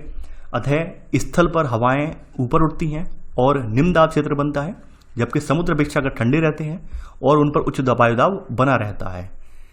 इससे होता ये है, इससे वही बताया गया है, इससे ये होता है कि इससे समुद्र से स्थल की ओर दाब प्रवणता उत्पन्न होती है। समुद्र से स्थल की ओर क्या होता है? दाब प्रवणता एक उत्पन्न हो जाती है, और पवनें जो है यहाँ पर जो पवनें जो हैं आपकी वो समुद्र से स्थल की तरफ समुद्र समीर के रूप में चल पड़ती हैं, ठीक है, रूप में प्रवाहित होती हैं। ये आप लिख लेना, यानी कि इससे समुद्र से स्थल की ओर दाब प्रवणता उत्पन्न होती है और दिन में पवनें समुद्र से स्थल की तरफ स्थल समीर के रूप में प्रवाहित होती हैं। याद रखना कब चलती हैं? ये दिन में चलती हैं, ठीक है, क्योंकि दिन में क्या है समुद्र देरी से गर्म होता है, समुद्र पर उच्च दाब का क्षेत्र क्रिएट होता है ऑलरेडी, और जबकि धरातल जल्दी गर्म हो जाता है। जल्दी गर्म होने से यहाँ पे वायु ऊपर उठने लगती है, धरातल से ऊपर उठ के यहाँ पे क्या हो जाता है? निम्न वायुदाब का क्षेत्र बन जाता है। इसे भरने के लिए उच्च दाब से पवनें चल पड़ती हैं। तो वो पवनें कहाँ से चलती हैं? समुद्र से चलती हैं। तो दिन के समय चलती हैं जो पवनें चलती हैं उन्हें क्या कहते हैं? समुद्री समीर, ठीक है। अब रात में एकदम उल्टा हो जाता है। रात में क्या होता है? जो दिन के समय में ये हो रही क्रिया उल्टी हो जाती है, रात में इसके एकदम विपरीत होता है। विपरीत का मतलब ये है कि यहाँ पर ये जो चीज है यहाँ पर निम्न दाब का क्षेत्र क्रिएट हो जाता है, यानी जैसे समुद्र रात में गर्म हो पाता है तो यहाँ पे निम्न दाब का क्षेत्र और यहाँ पर उच्च दाब हो जाता है। धरातल ठंडा होने के बाद ये क्षेत्र उच्च दाब में परिवर्तित हो जाता है, तो पवनें अब यहाँ से चलती हैं, ठीक है। तो इन्हें कहेंगे क्या? फिर रात के समय चलने वाली पवनें जो है ये कहलाई जाएंगी स्थल समीर, ठीक है, यानी ये क्या कहलाएंगी? स्थल समीर कहलाएंगी। तो रात्रि में इसकी एकदम विपरीत क्रिया होती है, ठीक है। ये लिख लेना आप, यानी इसमें लिख लेना सेकंड पॉइंट करके, रात्रि में रात के समय स्थल समुद्र की अपेक्षा जल्दी ठंडा होता है। और अब क्या होता है, दाब प्रवणता जो है स्थल से समुद्र की तरफ होने पर स्थल समीर यहाँ पे प्रवाहित होती है। ठीक है, दाब प्रवणता का मतलब कि यहाँ पर निम्न दाब का क्षेत्र बन जाता है और धरातल पर उच्च दाब का बन जाता है। तो उच्च से निम्न की ओर जब पवनें चलेंगी तो अब स्थल समीर रात के में चलती है ये। ठीक है, तो आपकी जो समुद्री समीर थी, स्थल समीर थी, ये आपके माइंड में क्लियर हो चुकी है ये क्या होता है। ठीक है, अब देखिए वही चीज़ें यहाँ पर दिखाई गई हैं। ये दिन के समय में समुद्र समीर चल रही है। ठीक है, ये आप देख पा रहे हैं दिन के समय में समुद्र समीर, रात के समय में आप देख पा रहे हैं जो है ये नीचे जो है स्थल समीर चल रही है रात के समय में। ठीक है, आगे बढ़ते हैं। अगली जो पवनें हैं, चौथी पवनें हैं, ये है पर्वत और घाटी पवनें। पर्वतों पे चलने वाली पवनें और घाटियों पे चलने वाली पवनें। अब देखिए यहाँ पर भी वही होता है। यहाँ पर जो मैं यहाँ पे पवन का ढाल एक बना लेता हूँ, ये पर्वत है। ठीक है, ये पर्वत का ढाल है ये वाला हिस्सा। तो यहाँ पे ये होता है कि जब दिन के दौरान जो होता है वो पर्वतीय प्रदेशों के ढाल ये गर्म हो जाते हैं। ये ढाल जो है गर्म हो गया, दिन के समय में ये ढाल जो है ये गर्म हो गया और वायु जो है वो ढाल के साथ साथ, यानी वायु जो है जो यहाँ से ठंडी वायु होती है गर्म ढाल गर्म होने की वजह से इसके साथ साथ ऊपर उठने लगती है और यानी ऊपर उठती है। और इस स्थान को भरने के लिए जो नीचे घाटी है, यानी पहाड़ों की जो घाटी है बनी है, घाटी में जो ठंडी पवन है वो इस स्थान को भरने के लिए चल पड़ती है। यानी जो पहाड़ियों का जो ढाल है, ढाल के जो गर्द बन रहा है, ढाल में निम्न दाब का क्षेत्र बन रहा है, तो निम्न दाब के क्षेत्र को भरने के लिए घाटी से पवनें ऐसे चल पड़ती हैं। ठीक है, तो इन्हें फिर क्या कहते हैं, इन पवनों को घाटी समीर कहते हैं। इन पवनों को क्या कहते हैं, इनको घाटी समीर कहते हैं। पहला पॉइंट आपने नोट कर लिया होगा। ठीक है, अब रात को उल्टा होता है। रात को क्या होता है, रात को ये आपका जो पहाड़ी ढाल है ठंडा हो जल्दी हो जाता है, घाटी रात के समय तक गर्म हो जाती है। तो रात को समय उल्टा होता है, रात के समय में पर्वतीय ढाल ठंडे हो जाते हैं और सघन वायु घाटी में नीचे उतरती है। इन्हें फिर क्या कहेंगे, इसे पर्वतीय पवनें फिर कहते हैं। ठीक है, ये नोट कर लिया होगा। इसके अलावा यहाँ पर बताया गया है कि अवरोही पवनें और बताई गई हैं। यहाँ पर अवरोही पवनें यानी वास्तव में यही पवनें अवरोही पवनें कहलाई जाती हैं। ठीक है, उच्च पठारों व हिम क्षेत्रों से घाटी में बहने वाली ठंडी वायु को यहाँ पे अवरोही पवनें कहते हैं। वास्तव में यही अवरोही पवनें, पर्वतीय पवनें यही अवरोही पवनें होती हैं। ठीक है, तो ये थर्ड पॉइंट आपने नोट कर लिया होगा। अब देखिए इसके साथ आपकी पवनों वाली संकल्पना थी वो तो आपकी पूरी हो गई। अब अगली स्वतंत्र हेडिंग है, ये हेडिंग आपकी बहुत इंपॉर्टेंट है और इस हेडिंग का जो जिक्र किया गया है बहुत ही ज़्यादा इंपॉर्टेंट है। यानी कि वायु राशियाँ ये क्या होती हैं, क्योंकि आपने ये जो घटना है ये जलवायु वाले चैप्टर में मैंने इसे डिटेल में बताया था, उस समय जलवायु वाले चैप्टर में इसका जिक्र भी किया था। ठीक है, अब चूंकि यहाँ पर डेडिकेटेड चैप्टर है तो यहाँ पर इसे अच्छे से देखेंगे क्या है वायु राशियाँ।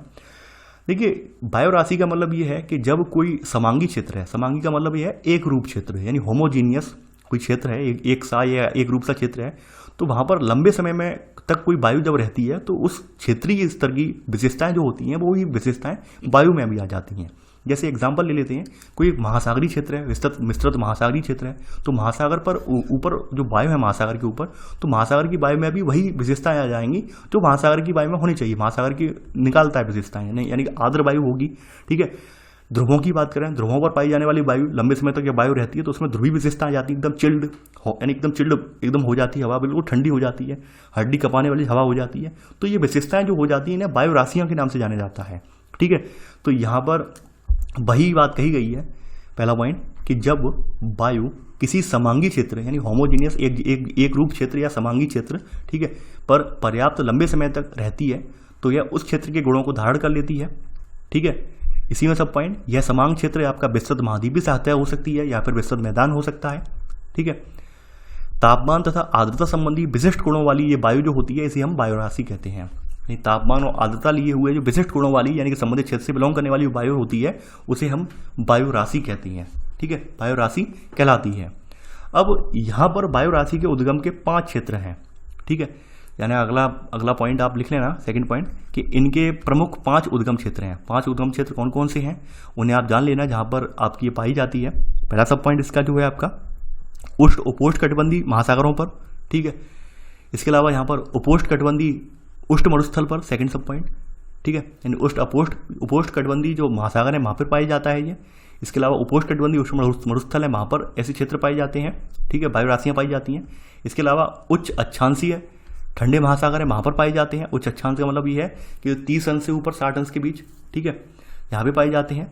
इसके अलावा जो उच्च अक्षांशीय बर्फ से आच्छादित महाद्वीप है, ठीक है, यानी जो बर्फ से ढके हुए महाद्वीप है, लेकिन कभी कभी इनकी बर्फ पिघल भी जाती है, उनकी बात हो रही है, हमेशा ढके रहने वाले नहीं है। 5वें नंबर पर हमेशा ढके रहने वाले जैसे अंटार्कटिका है, आर्कटिक है, यहाँ पर ये हमेशा बर्फ से ढके रहते हैं। ठीक है, तो ऐसे करके 5 वायु राशियाँ बनती हैं, 5 जगहों पर वायु राशियाँ बनती हैं। ठीक है, तो ये स्थान का जिक्र कर लिया, यही काफ़ी है। जहाँ पे वैसे वायु राशियों के नाम बताए गए हैं, ये इतनी इंपॉर्टेंट नहीं है, क्योंकि अगर आपने ये लिख लिया है तो इसी से समझ जाएंगे। ठीक है, तो ये 5 जगहों पर इस तरह की 5 तरह की वायु राशियाँ क्रिएट होती हैं। ठीक है, और आप जान गए कि वायु राशियाँ होती क्या है, कि भाई ये जब किसी विशेष क्षेत्र में लंबी समय तक वायु रहती है तो वहाँ के गुणों को धारण कर लेती है। तो ये जो गुण होते हैं, ये तापमान आर्द्रता संबंधी जो गुण होते हैं, इन्हें फिर वायु राशि की संज्ञा दे दी जाती है। ठीक है, तो आपने यहाँ पर नोट कर लिया। तो वायु राशियों के बारे में आपके जो डाउट थे क्लियर हो गए हैं। ठीक है, अब अगली हेडिंग है वाताग्र। देखिए ये भी बहुत इंपॉर्टेंट है फ्रेंड्स। ठीक है, वाताग्र ये होते क्या है। अब देखिए यहाँ पर वायु राशियाँ तो आपने जान ली कि वायु राशियाँ क्या होती हैं, कि हर अपनी अपनी स्थल के अकॉर्डिंग, अपने अपने क्षेत्र के विशेष के अकॉर्डिंग विशेषता ली हुई, तापमान ली हुई कुछ वायु राशियाँ होती हैं। मान लीजिए गर्म प्रदेशों की उपोष्णकटिबंधीय उष्ण मरुस्थल की वायु राशि है तो गर्म होगी। ठीक है, और वहीं अगर ये मान लेते हैं आपके शीत क्षेत्र की, शीत मरुस्थल की या शीत जो मैदान की जल राशि है, वायु राशि है, तो कैसी होगी, ठंडी होगी। तो ये यहाँ पे बताया गया है वाताग्र में। वाताग्र कब बनते हैं, कि जब जो आपकी 2 विभिन्न प्रकार की वायु राशियाँ हैं, जैसे मान लेते हैं उपोष्णकटिबंधीय उष्ण मरुस्थल वाली और आपके उच्च जो आपके ऊपर उच्च अक्षांशीय बर्फ आच्छादित महाद्वीप में, इनकी जो मान लीजिए वायु राशियाँ आपस में मिलती हैं, तो इनके मिलने की मध्य सीमा को हम क्या कहते हैं, वाताग्र कहते हैं। आप लिख लेना कि जब 2 भिन्न प्रकार की वायु राशियाँ मिलती हैं तो उनके मध्य सीमा क्षेत्र को वाताग्र कहते हैं। ठीक है, ये आपने लिख लिया होगा। अब देखिए वाताग्रों के बनने की जो प्रक्रिया होती है, इनको हम क्या कहते हैं, वाताग्र जनन कहते हैं। वाताग्र जो बनते हैं, ठीक है, फ्रंट जेनेसिस, ठीक है, तो उन्हें वाताग्र जनन कहते हैं। आगे बढ़ते हैं सेकंड पॉइंट। वाताग्र जो है वो 4 प्रकार के होते हैं। पहला सब पॉइंट इसी में पहला सब पॉइंट है आपका शीत वाताग्र। शीत वाताग्र क्या होता है, देखिए जब शीतल और भारी वायु, यानी जब शीतल और भारी जो वायु होती है वो आक्रामक रूप में उष्ण वायु राशियाँ, यानी कि जो गर्म वायु राशियाँ हैं, इनको जब ऊपर धकेलती है तो इनके संपर्क क्षेत्र को, यानी नीचे क्या है उष्ण, यानी कि यहाँ पर क्या है, नीचे क्या है आपकी शीतल और भारी वायु है, और इसके ऊपर क्या है एकदम गर्म वायु राशि है। अब नीचे वाली वायु राशि प्रेशर लगा के, जोर लगा के इसे ऊपर धकेल रही गर्म वायु राशि को, तो इस क्षेत्र को क्या कहेंगे, शीत वाताग्र कहेंगे। ठीक है, तो वही बताइए है, इस संपर्क क्षेत्र को क्या कहते हैं, शीत वाताग्र कहते हैं, लिख लेना ये।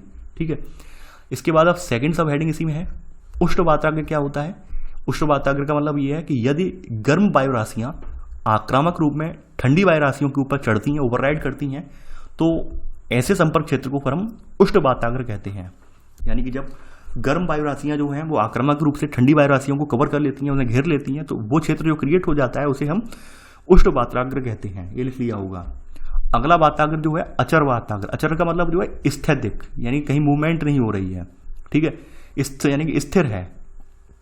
तो यहां पर लिख लेना अचर वाताग्र में कि जब वाताग्र स्थिर हो जाए तो इन्हें अचर वाताग्र कहा जाता है। ठीक है, यानी ऐसे वाताग्र जब कोई भी वायु ऊपर नहीं उठती तो उन्हें अचर वाताग्र बोला जाता है। यानी यहाँ पर जब कोई वायु का मूवमेंट नहीं होता, कोई वायु ऊपर या नीचे नहीं जाती, तो उन्हें अचर वाताग्र बोला जाता है। अगला वाताग्र है चौथे प्रकार का, ये अधिविष्ट वाताग्र। ये क्या होता है, अधिविष्ट वाताग्र भी देख लेते हैं। ठीक है, यानी यहाँ अधिविष्ट वाताग्र है, यानी कि ये लिख लेना यहाँ पर, सॉरी यहाँ पर ऊपर लिखना था हम, ठीक है यहाँ पर है ये, कि यदि एक वायु राशि पूर्णतः धरातल के ऊपर उठ जाए, यानी एक कोई वायु राशि है वो धरातल को छोड़ दे, धरातल को छोड़कर बिल्कुल ऊपर चली जाए, ठीक है, तो उसे अधिविष्ट वाताग्र कहते हैं। यानी यदि एक वायु राशि पूर्णतः धरातल के ऊपर उठ जाए तो ऐसे वाताग्र को अधिविष्ट वाताग्र कहते हैं। अब देखिए वाताग्रों की कुछ खास विशेषताएं हैं। ठीक है, तो विशेषताओं की बात यह है कि वाताग्र हमेशा मध्य अक्षांशों में बनते हैं। मध्य अक्षांश आप जानते होंगे, यानी जो आपके 0 डिग्री अक्षांश के आसपास नहीं बनेंगे, बल्कि ये जो स्थिति है यहाँ पर, ठीक है, यानी कि यहाँ पर ये स्थिति है 40 से 45 के मध्य, या फिर 30 से 60 के बीच वाली स्थिति है, यहाँ पर ये चीज़ें बनती हैं दोनों गोलार्धों में, उत्तरी में भी और दक्षिणी में भी, यहाँ पर बनती हैं चीज़ें। ठीक है, इन अक्षांशों में बनती हैं। तो ये आप यहाँ पर अगला पॉइंट लिख लेना, थर्ड पॉइंट। अब आपने ये तो इसके चारों सब पॉइंट लिख लिए हैं, थर्ड पॉइंट यहाँ लिख लेना कि वाताग्र जो है वो मध्य अक्षांशों में ही निर्मित होते हैं और तीव्र वायुदाब व तापमान प्रवणता इनकी विशेषता है। तीव्र वायुदाब और तापमान प्रवणता इनकी विशेषता है। ये तापमान में बदलाव लाते हैं, अचानक बदलाव लाते हैं, जिससे वायु ऊपर उठती है, जिससे वायु ऊपर उठकर बादल बनाती है और फिर वर्षा होती है। ऐसे लिख लेना इसको सब पॉइंट कि वाताग्र मध्य अक्षांश में ही निर्मित होते हैं, और तीव्र वायुदाब जो है और तापमान प्रवणता इनकी विशेषता वो आपने लिख लिया होगा, ठीक है। यानी कि ये तापमान में अचानक बदलाव लाते हैं जिससे वायु ऊपर उठकर बादल बनाती है तथा वर्षा होती है, ठीक है। आगे बढ़ते हैं। अब देखिए ये तो आपने यहाँ पर जान लिया वाताग्र के बारे में, ठीक है, फ्रंट्स के बारे में, वायु राशियाँ जान ली, वाताग्र जान लिए। अब बात कर लेते हैं भैरुष्ण कटिबंधीय चक्रवात, जिसे हम शीतोष्ण कटिबंधीय चक्रवात के नाम से भी जानते हैं, ठीक है। तो अब स्वतंत्र हेडिंग आपकी यही है, शीतोष्ण कटिबंधीय चक्रवात या फिर भैरुष्ण चक्रवात, आप हेडिंग डाल लेना, ठीक है। सॉरी, तो हेडिंग आपने अगली स्वतंत्र हेडिंग डाल ली होगी, भैरुष्ण कटिबंधीय चक्रवात। देखिए ये सारे टॉपिक जो है बहुत इंपॉर्टेंट हैं, और ये अब आपके चक्रवात वाले टॉपिक हैं, इनसे हर साल आपके पीसीएस एग्जाम हो या आईएएस एग्जाम हो, वहाँ पर हर साल क्वेश्चन उठकर आते हैं, ठीक है। आप पेपर उठा के देखेंगे, आप पाएंगे कि हर साल इनमें से क्वेश्चन उठकर आए हैं। तो इसलिए आपको ये लाइटली नहीं पढ़ना है, सिंसियरली पढ़ना है, पूरा एकाग्रचित होकर पढ़ना है। तो ये क्या होता है ये अभी हम देखेंगे, यानी कि आप जो ये वाताग्र वाला ये देख रहे हैं, तो ये वाताग्र क्या होता है, तो इसकी बात हम करेंगे यहाँ पर।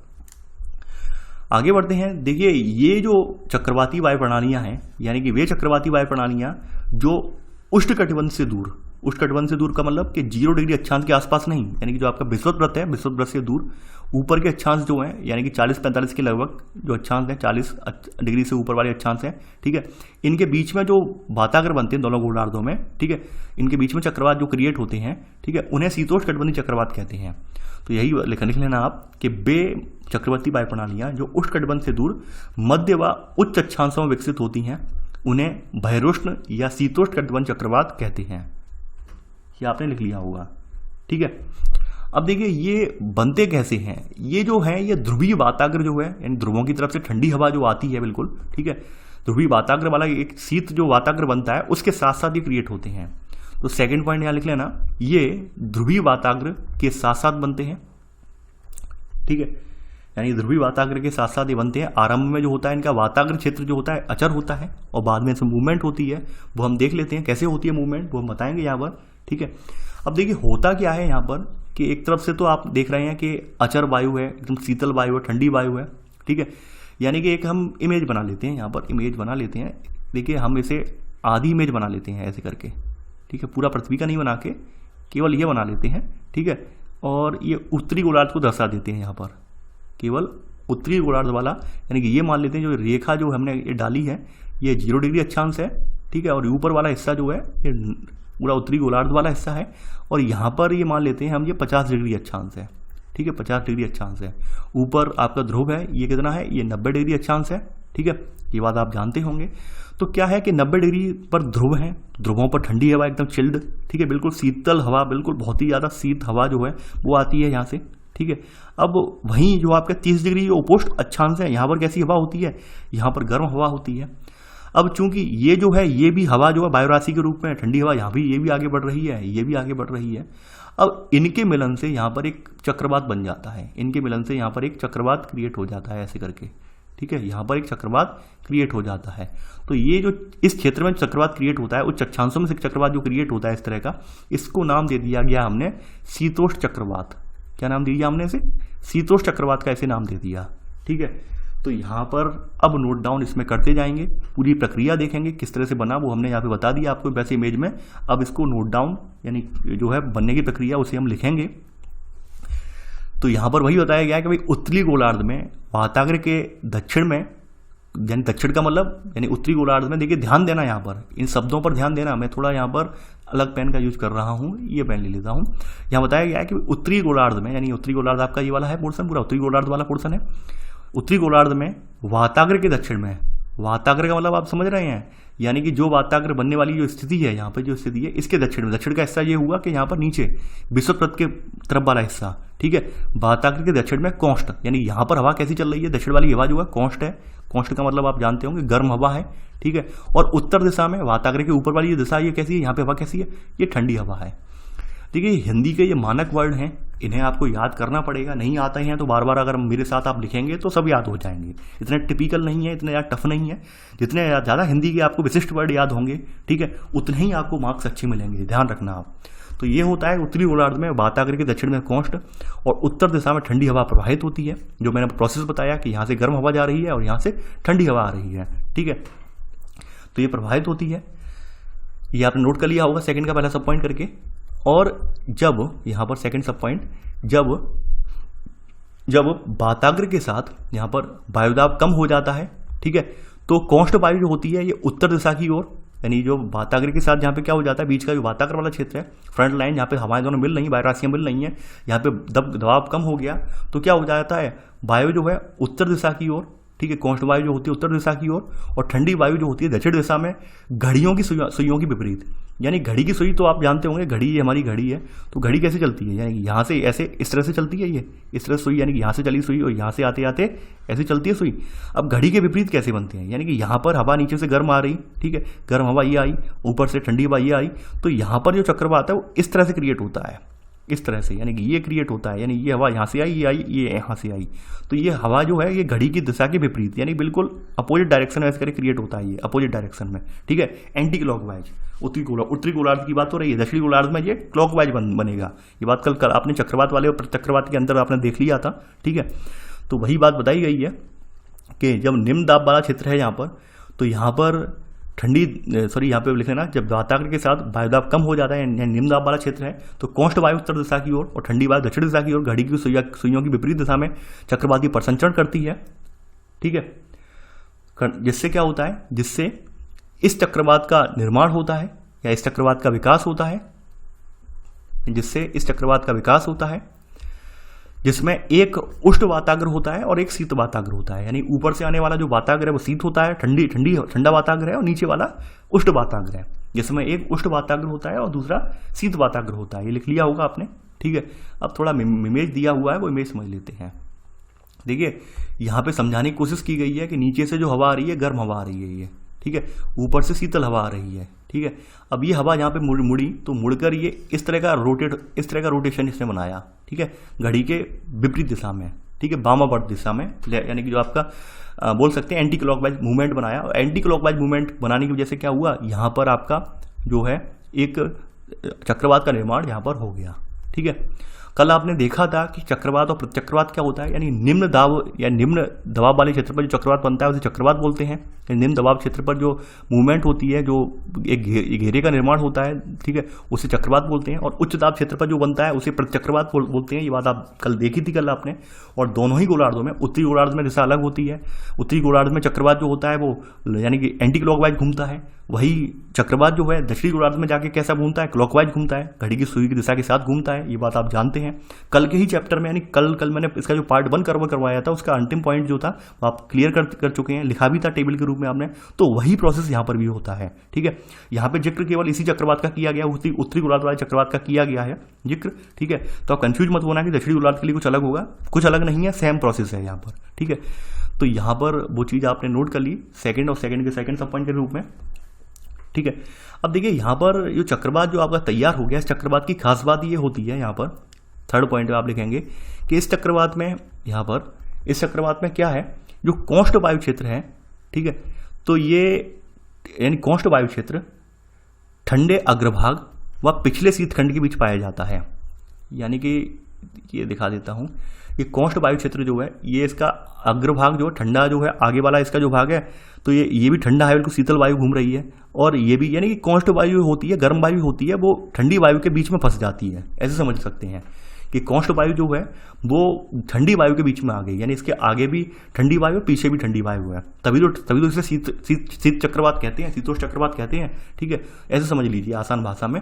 तो यहाँ पर वही बताया गया है, इस चक्रवात में कॉन्स्ट वायु क्षेत्र ठंडे अग्रभाग व पिछले शीतखंड में के बीच पाया जाता है, ठीक है। ये लिख लेना आप। इसी में सब पॉइंट, कॉन्स्ट वायु जो होती है वो आक्रामक रूप में ठंडी वायु के ऊपर चढ़ती है। और यहां पर क्या होता है कि यहां पर उष्ण वाताग्र के पहले भाग में स्तरीय मेघ दिखाई देते हैं। यानी कि यहां पर आप देख पा रहे हैं कि जैसे ही कॉन्स्ट वायु जो है आक्रामक रूप में ठंडी वायु के ऊपर चढ़ती है, तो ऐसे करके यहाँ पे उष्ण वाताग्र के पहले भाग में यहाँ पर आपको जो है स्तरीय मेघ दिखाई देते हैं। अब देखिए स्तरीय मेघ जो वर्ड आया है, स्तरीय मेघ होते क्या है। देखिए बादल बनने के अलग अलग क्षेत्र होते हैं। यहाँ पर 2.5 किलोमीटर की तक की जो ऊंचाई है वायुमंडल में, ठीक है, नहीं 2.5 पृथ्वी धरातल से 2.5 किलोमीटर तक की ऊंचाई में जो बादल बन रहे हैं, ठीक है, तो इसमें स्तरीय मेघ प्रमुख होते हैं। यानी 2.5 किलोमीटर तक की ऊंचाई के बीच में ही ये बनते हैं स्तरीय मेघ, ये स्तरीय मेघ इसी ऊंचाई में बनते हैं। ठीक है, स्तरीय मेघ जो होते हैं ये पृथ्वी की सतह से बहुत कम ऊंचाई पर फैले होते हैं और ये लगभग कोहरे की तरह ये यहाँ पर आसमान को ढक लेते हैं। इनका निर्माण जब होता है कि जब दो विपरीत स्वभाव वाली पवनें यानी कि दो विपरीत स्वभाव वाली वायु राशियां परस्पर मिलती हैं तो वहां पर स्तरीय मेघ क्रिएट होते हैं।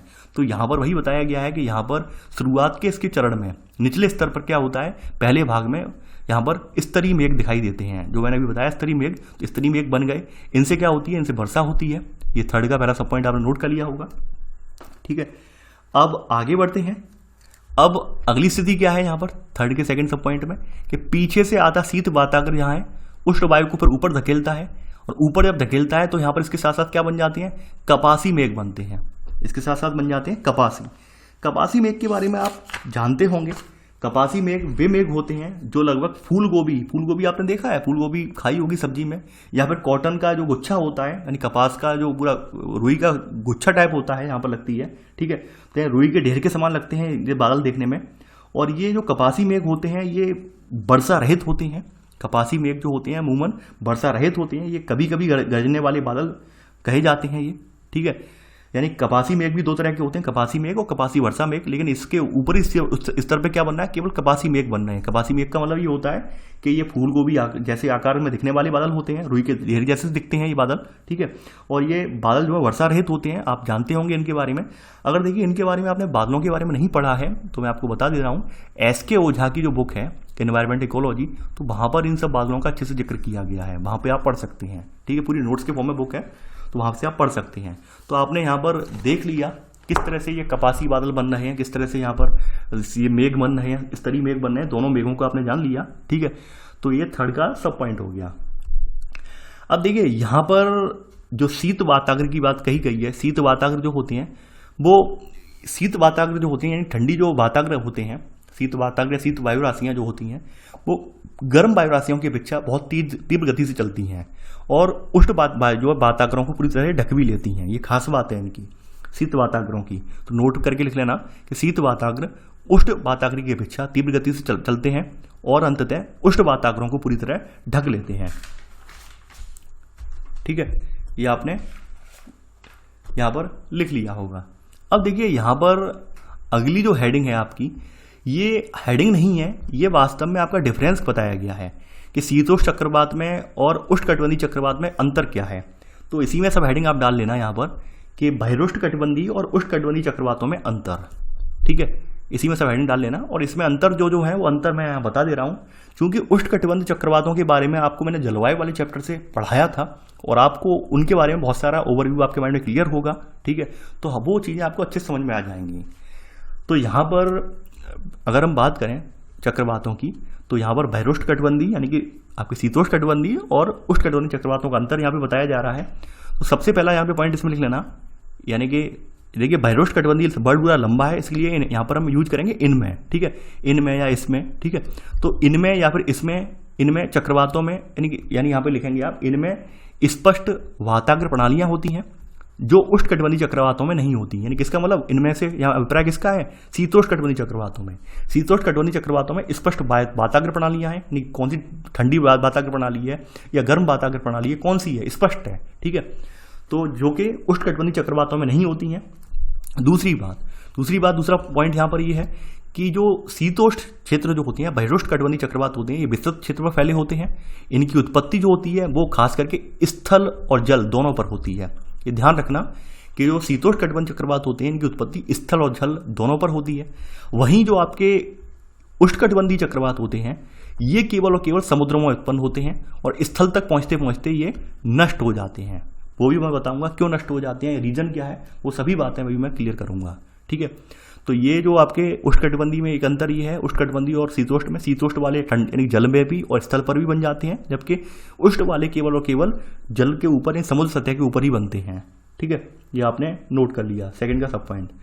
अब यहाँ पे आगे बढ़ते हैं। अब देखिए यहाँ पर जो आपके उष्णकटिबंधीय चक्रवात हैं, ठीक है, तो यहाँ पर उष्णकटिबंधीय चक्रवात की विशेषता ये है कि उष्णकटिबंधीय चक्रवातों में पवनों का वेग बहुत ज़्यादा होता है और ये बहुत ज़्यादा विनाशकारी होते हैं। वहीं आपके शीतोष्णकटिबंधीय इतने ज़्यादा विनाशकारी नहीं होते हैं, ये आप जान लेना।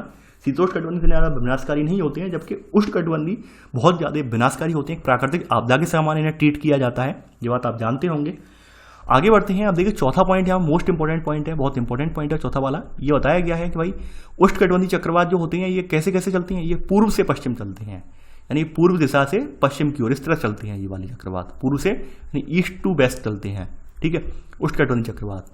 वहीं जो आपके बहिरोष्णकटिबंधीय हैं या फिर चक्रवात हैं या फिर शीतोष्णकटिबंधीय चक्रवात हैं, ये पश्चिम से पूर्व, यानी ये कैसे चलते हैं, ये ऐसे से ऐसे दिशा में चलते हैं। ये अंतर आप याद रखना, इंपॉर्टेंट टिक लगा दिया है मैंने, ये पूछा जाता है यूपीएससी एग्जाम में एक बार एक लाइन में दिया हुआ है ये अंतर, ठीक है। तो यहां पर आपने इस तरह से आपका जो अंतर है शीतोष्ण और उष्णकटिबंधीय चक्रवात में वो आपका समाप्त हो जाता है। अब इसी के साथ आगे बढ़ते हैं। आपका अगली जो हेडिंग है ये है उष्णकटिबंधीय चक्रवात।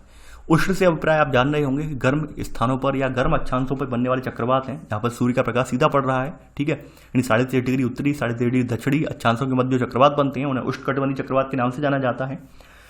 इनकी कुछ विशेषताएं हैं। पहली बात यह है कि भाई ये चक्रवात बहुत ज्यादा आक्रामक तूफान है, जिनकी उत्पत्ति जो है वो उष्णकटिबंधीय क्षेत्रों के महासागरों पर होती है, ठीक है।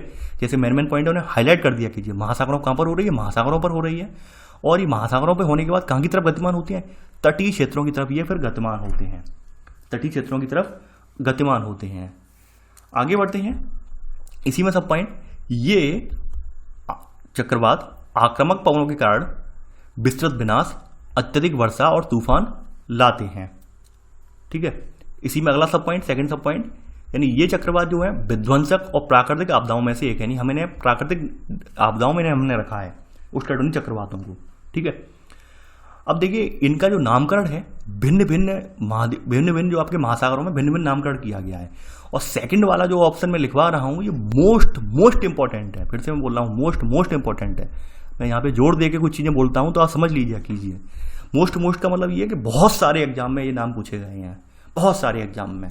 देखिए हिंद महासागर में उष्णकटिबंधीय चक्रवात को चक्रवात कहते हैं, ठीक है, हिंद महासागर में चक्रवात। अटलांटिक महासागर में इन्हें उष्णकटिबंधीय चक्रवातों को हरिकेन कहा जाता है।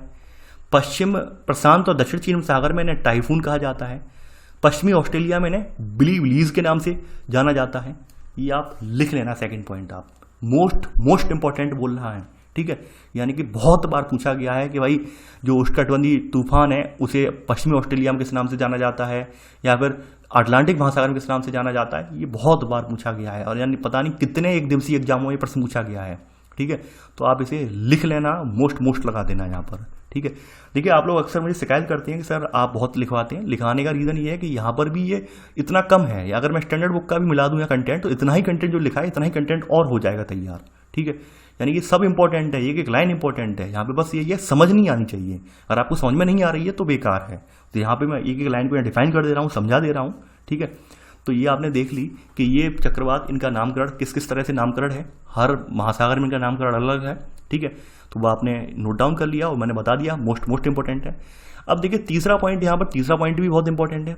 तीसरा पॉइंट ये इनकी स्थितियां बता रहा है कि भाई ये उष्णकटिबंधीय चक्रवात कैसे निर्मित होते हैं। इनकी निर्मित होने के लिए कुछ आदर्श दशाएं होती हैं, कुछ परिस्थितियां होती हैं, जिन परिस्थितियों में इनका निर्माण होता है। वो कौन कौन सी परिस्थितियां हैं, थर्ड पॉइंट में लिख लेना आप। इनकी उत्पत्ति और विकास के लिए अनुकूल स्थितियां हैं, डैश लगा के। इसमें पहली स्थिति तो ये है, यहाँ पे पहला सब पॉइंट है कि समुद्री सतह का तापमान 27 से अधिक हो। पहली स्थिति तो ये होनी चाहिए इनके लिए। दूसरी स्थिति ये है कि ये कोरियोलिसिस बल का होना चाहिए यहाँ पर, ठीक है। यानी कोरियोलिसिस बल हो तभी उत्पत्ति होगी इनकी, ठीक है।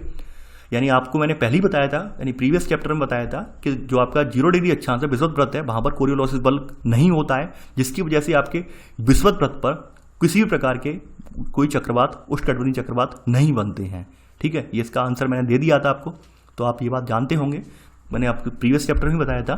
तीसरी स्थिति बताई गई है ऊर्ध्वाधर पवनों है, पवनों की गति में अंतर होना चाहिए, यानी ऊपर उठती हुई पवनें हैं, यानी कि जो आपके महासागर हैं, महासागरों के ऊपर जो पवनें उठ रही हैं उनकी गति में अंतर बहुत कम होना चाहिए, ठीक है। क्षैतिज पवनें नहीं बल्कि ऊर्ध्वाधर पवनों की बात हो रही है, ध्यान रखना आप। इसके अलावा यहाँ पर कमजोर निम्नदाब क्षेत्र होना चाहिए, ठीक है। पांचवा सब पॉइंट है समुद्री तंत्र का ऊपरी अपसरण होना चाहिए, यानी समुद्री तंत्र पर ऊपरी स्तर पर यहाँ पे हवा भरनी चाहिए। अपसरण यानी बाहर से आके निम्न क्षेत्र जब क्रिएट हो जाता है तो यहाँ पर हवा अपसरित हो, उच्च दाब क्षेत्रों से हवा जो है निम्न दाब क्षेत्रों में यहाँ पर अपसरित हो, ठीक है, ये भी होना चाहिए। तो ये इनकी स्थितियां हैं जिसमें ये चक्रवात निर्मित होते हैं, ठीक है। अब देखिए ये चक्रवात चलते कैसे हैं, इनका ऊष्मा कैसे मिलती है या आगे कैसे बढ़ते हैं।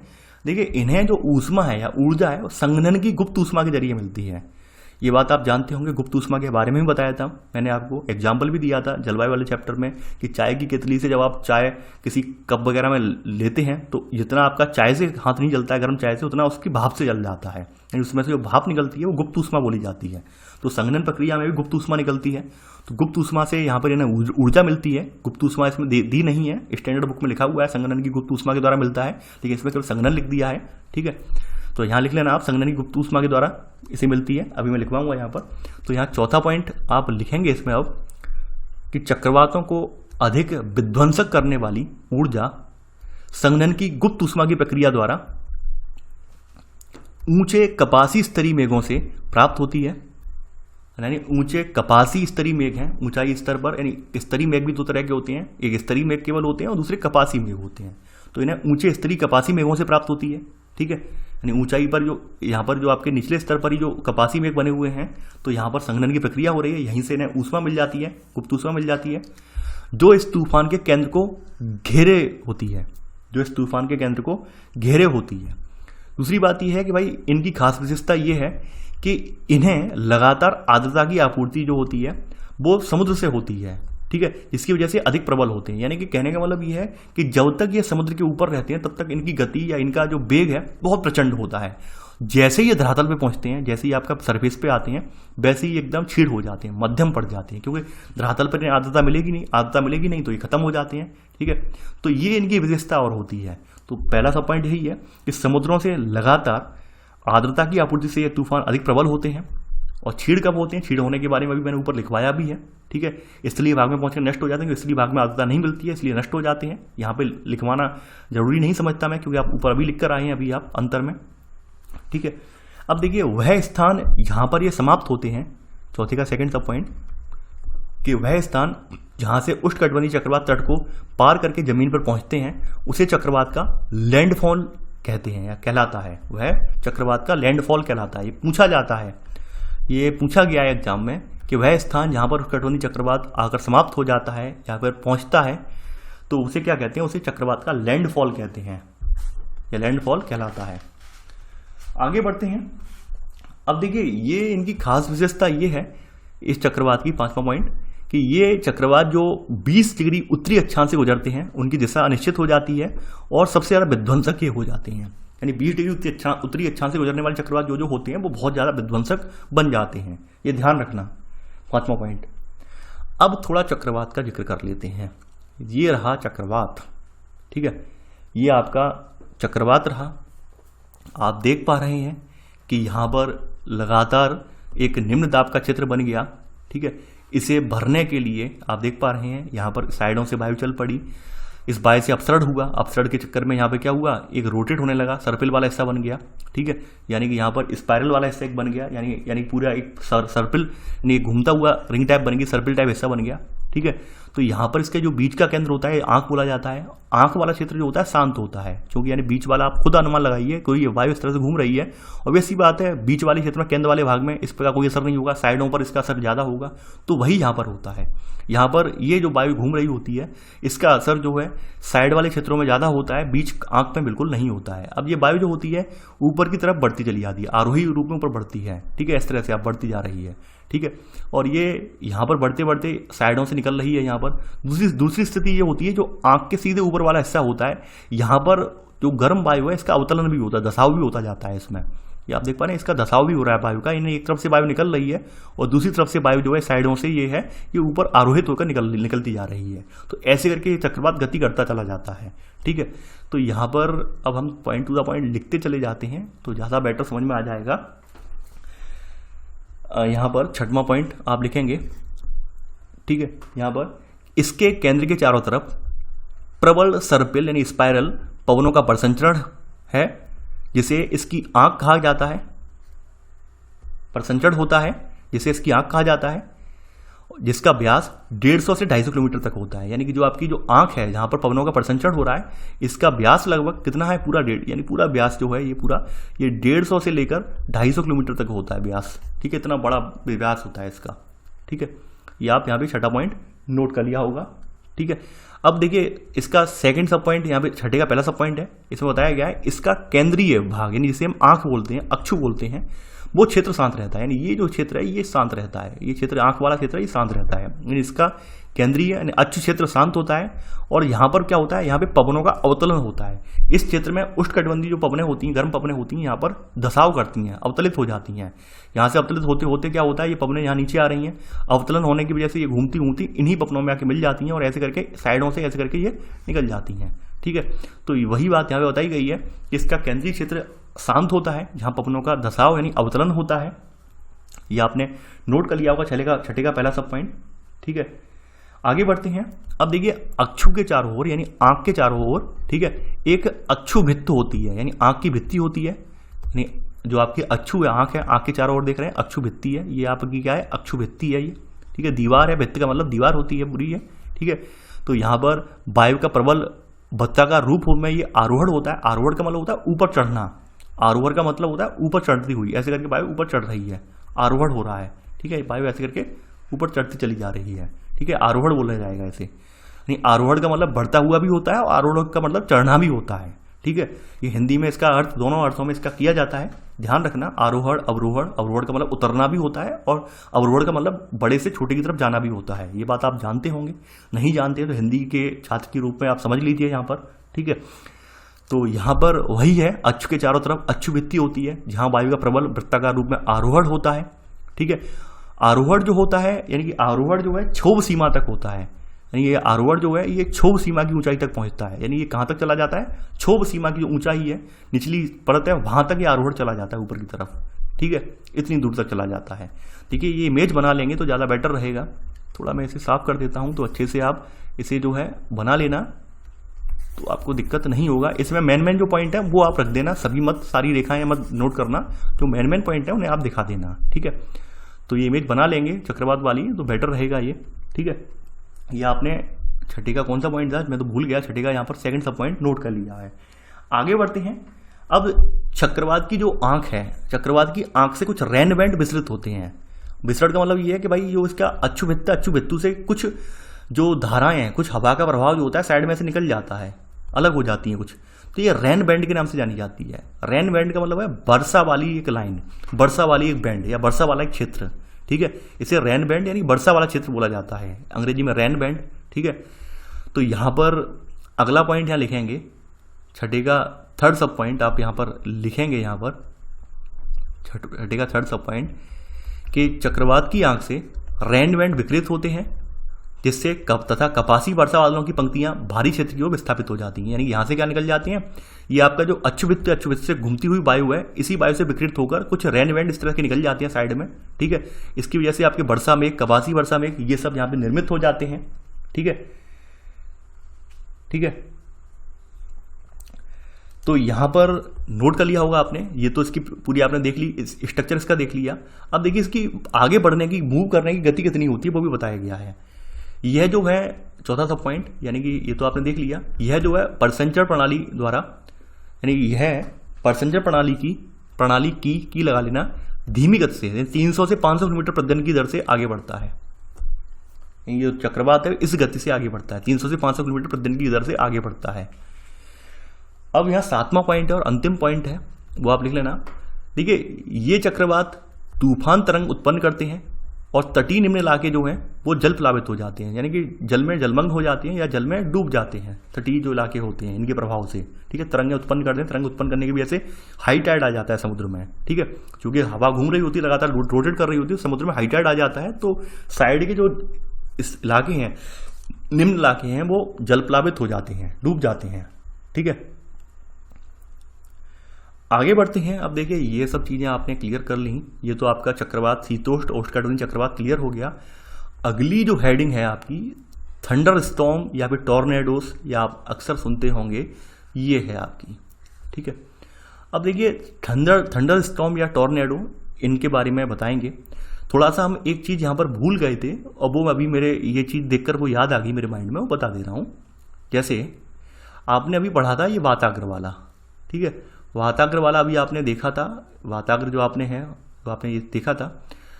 अब देखिए वाताग्र में ही ऊपर था वायु राशियाँ, यानी आपने देखा उष्णकटिबंधीय वायु राशियाँ हैं, हर जगह की अपनी अपनी वायु राशि कुछ गुण लिए हुए कुछ वायु राशियाँ हैं।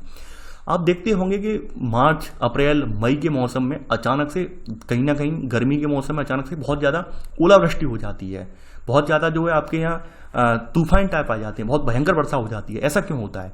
ओलावृष्टि होने का रीज़न ये होता है कि जब दो वायु राशियाँ यानी एक गर्म वायु राशि और ठंडी वायु राशियाँ आपस में टकराती हैं तो उस वजह से वहाँ पर इतना ज़्यादा संघनन होता है, तेजी से घर्षण होता है कि वहाँ पर ओलावृष्टि या तूफान आ जाता है। और ऐसे करके आपको देखते होंगे मार्च या अप्रैल मई के महीने में भीषण ओलावृष्टि आपको महसूस हो जाती है, भीषण ओलावृष्टि आपके यहाँ गिर जाती है। वैसे तो ओलावृष्टि होती है और ओलावृष्टि होने का रीज़न ही ये वायु राशियाँ होती हैं, यानी विभिन्न विभिन्न जो वायु राशियाँ हैं गर्म या ठंडी, ये वायु राशियाँ ही वास्तव में ओलावृष्टि का कारण मानी जाती हैं। यानी जब विभिन्न वायु राशियाँ टकराती हैं तो उनसे क्या होता है, ओलावृष्टि यानी जो आप देख रहे हैं उसी का निर्माण होता है। तो ओलावृष्टि के बारे में इसमें भी बताया गया है थंडर स्टॉर्म में कि कैसे ओलावृष्टि होती है। ठीक है, तो यहाँ पर तड़ित झंझा या फिर टॉर्नेडो ये देखेंगे। ठीक है, अब देखिए इनकी विशेषता ये है कि भाई ये भी विध्वंसक तूफान तो है ही हैं और ये स्थानीय तूफान अल्प समय के लिए रहते हैं। यानी कैसे तूफान है, स्थानीय तूफान है और अल्प समय के लिए रहते हैं। अपेक्षाकृत कम क्षेत्रफल तक ये सीमित होते हैं लेकिन आक्रामक होते हैं। ये लिख लेना पहला पॉइंट, ये स्थानीय तूफान अल्प समय के लिए रहते हैं, अपेक्षाकृत कम क्षेत्रफल तक सीमित होते हैं परंतु आक्रामक होते हैं। दूसरा पॉइंट यहाँ पर ये है कि तड़ित झंझा जो है ये उष्ण आर्द्र दिनों में प्रबल संवहन के कारण ठीक है उत्पन्न होते हैं। यानी जो ये है, ये जो तड़ित झंझा उष्ण जो है ये, तो ये कब उत्पन्न होते हैं, जो उष्ण दिन हो यानी गर्म दिन हो, आर्द्रता भी वहाँ पर हो और लगातार गर्मी की वजह से जो वायु है उसका संवहन हो रहा हो, उसकी वजह से क्या होता है, तड़ित झंझा यानी थंडर स्टॉर्म क्रिएट होते हैं। ठीक है, अब यहाँ पे बताया गया है ठीक है कि यह एक पूर्ण विकसित कपासी वर्षी मेघ है। तड़ित झंझा क्या है, वास्तव में एक बादल बन जाता है ठीक है, जो गरज और बिजली उत्पन्न करते हैं, यानी गरजते हैं और बिजली उत्पन्न करते हैं। ठीक है, और इसी में बताया गया है कि जब ये बादल जो है अधिक ऊंचाई तक चले जाते हैं जहां पर तापमान शून्य से कम रहता है तो वहां पर इन बादलों से क्या बन जाते हैं, ओले बन जाते हैं और ओलावृष्टि हो जाती है। उससे क्या हो जाता है, ओले बनते हैं और ओलावृष्टि होती है। ठीक है, ये आपने लिख लिया होगा। आगे बढ़ते हैं। अब देखिए तड़ित झंझा की विशेषताएं बताई गई हैं। अगला सब पॉइंट, पहले का सेकंड सब पॉइंट, तड़ित झंझा की विशेषता है उष्ण वायु का प्रबल ऊर्ध्वा प्रभाव। यानी उष्ण वायु जो है, गर्म वायु का ऊपर उठता हुआ प्रभाव, उष्ण प्रभाव। ठीक है, इसके अलावा जिससे बादलों का उष्ण प्रभाव जो ऊपर होता है, इससे क्या होता है, बादलों का निर्माण होता है, आकार बढ़ता चला जाता है और ये अधिक ऊंचाई तक पहुंचते चले जाते हैं। यानी कि नीचे से जो गर्म और आर्द्र वायु उठती चली जाती है उससे क्या होता है, उससे ऊपर की सतह पर यहाँ पर ऐसे करके बादलों का निर्माण होता जाता है। और जितनी ज़्यादा उष्ण आर्द्र वायु ऊपर जाएगी उतने ही ज़्यादा बादल जो है विस्तृत होते जाएंगे और ऊपर उठते चले जाएंगे। और जैसे ये किसी ठंडी वायु राशि से आके टकराएंगे तो वहाँ पर एकदम ओले बन जाएंगे, वहाँ पर ओले बन के नीचे की तरफ ये गिरने लगेंगे। ठीक है, इनमें बहुत ज़्यादा गरज होती है और यहाँ पे आप देखते होंगे बिजली वगैरह चमकना, ये सब चीज़ें आप देखते होंगे। ठीक है, हर मौसम में ये होता है ये, तो वो आपने यहाँ पर नोट कर लिया। तो थंडर स्टॉर्म बोला जाता है इन्हें, तड़ित झंझा बोला जाता है इन्हें, यानी आकाशीय बिजली इसी वजह से चमकती है आपकी। ठीक है, आगे बढ़ते हैं। तो यहाँ पर ओले बनते हैं, ओलावृष्टि यहाँ पे लिख लिया होगा। ठीक है, ऊंचाई तक पहुंचते हैं, इसके कारण वर्षण होता है। ये यहाँ पे आपका ऐसा पहले का सेकंड सब पॉइंट, जो सेकंड का सेकंड सब पॉइंट पहले का बोल रहा हूँ, ये आपका कंप्लीट हो गया। अब आगे देखते हैं। अब है टोर्नेडो। टोर्नेडो कैसे बनते हैं? टॉर्नेडो क्या है, टॉर्नेडो में थोड़ी प्रक्रिया उल्टी चलती है। यानी ये प्रक्रिया में क्या होता है कि भाई नीचे से उष्ण आर्द्र वायु जा रही है, वो बादल तैयार कर रही है। ठीक है, तब बादल बन रहे हैं। लेकिन यहाँ पर थोड़ा उल्टा हो जाता है। यहाँ पर क्या होता है, तड़ित झंझावत क्या होते हैं, यहाँ से यानी बादल के रूप में ऊपर से बादल हैं, ये नीचे की तरफ उतर आते हैं, नीचे की तरफ इनसे वायु राशियाँ नीचे की तरफ चल पड़ती हैं। तो इनका जो है सर्पिल अवरोहण, यानी इसी तरह सर्पिल यानी कि स्पाइरल मूवमेंट जो होता है, घुमावदार गोल गोल मूवमेंट जो होता है। ठीक है, तो ये जब धरातल तक आ जाता है वायु के रूप में, तो ठीक है, तो टॉर्नेडो कहलाता है ये। तो यहाँ पर आप थर्ड पॉइंट लिख लेना कि भयानक तड़ित झंझा से कभी कभी वायु आक्रामक रूप में हाथी की सूंड की तरह सर्पिल अवरोहण करती है। यानी कि जो आपका तड़ित झंझा है, यानी कि आपका जो थंडर स्टॉर्म बादल है, तो बादल से वायु राशि कभी कभी क्या होती है, यानी बहुत ज़्यादा भारी हो जाती है। भारी होने से क्या हो जाती है, हवा के साथ अवतरण करती है, दसाव करती है, नीचे की तरफ उतरती चली जाती है, ऐसे करके उतरती है ऐसे करके।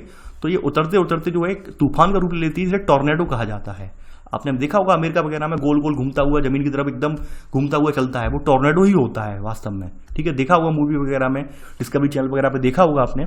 ठीक है, तो इसमें क्या है, इसमें केंद्र पर अत्यंत कम दबाव वायुदाब होता है और ये व्यापक रूप से भयंकर विनाशकारी होते हैं। और ये घटना जो है, ये टॉर्नेडो इसे कहते हैं।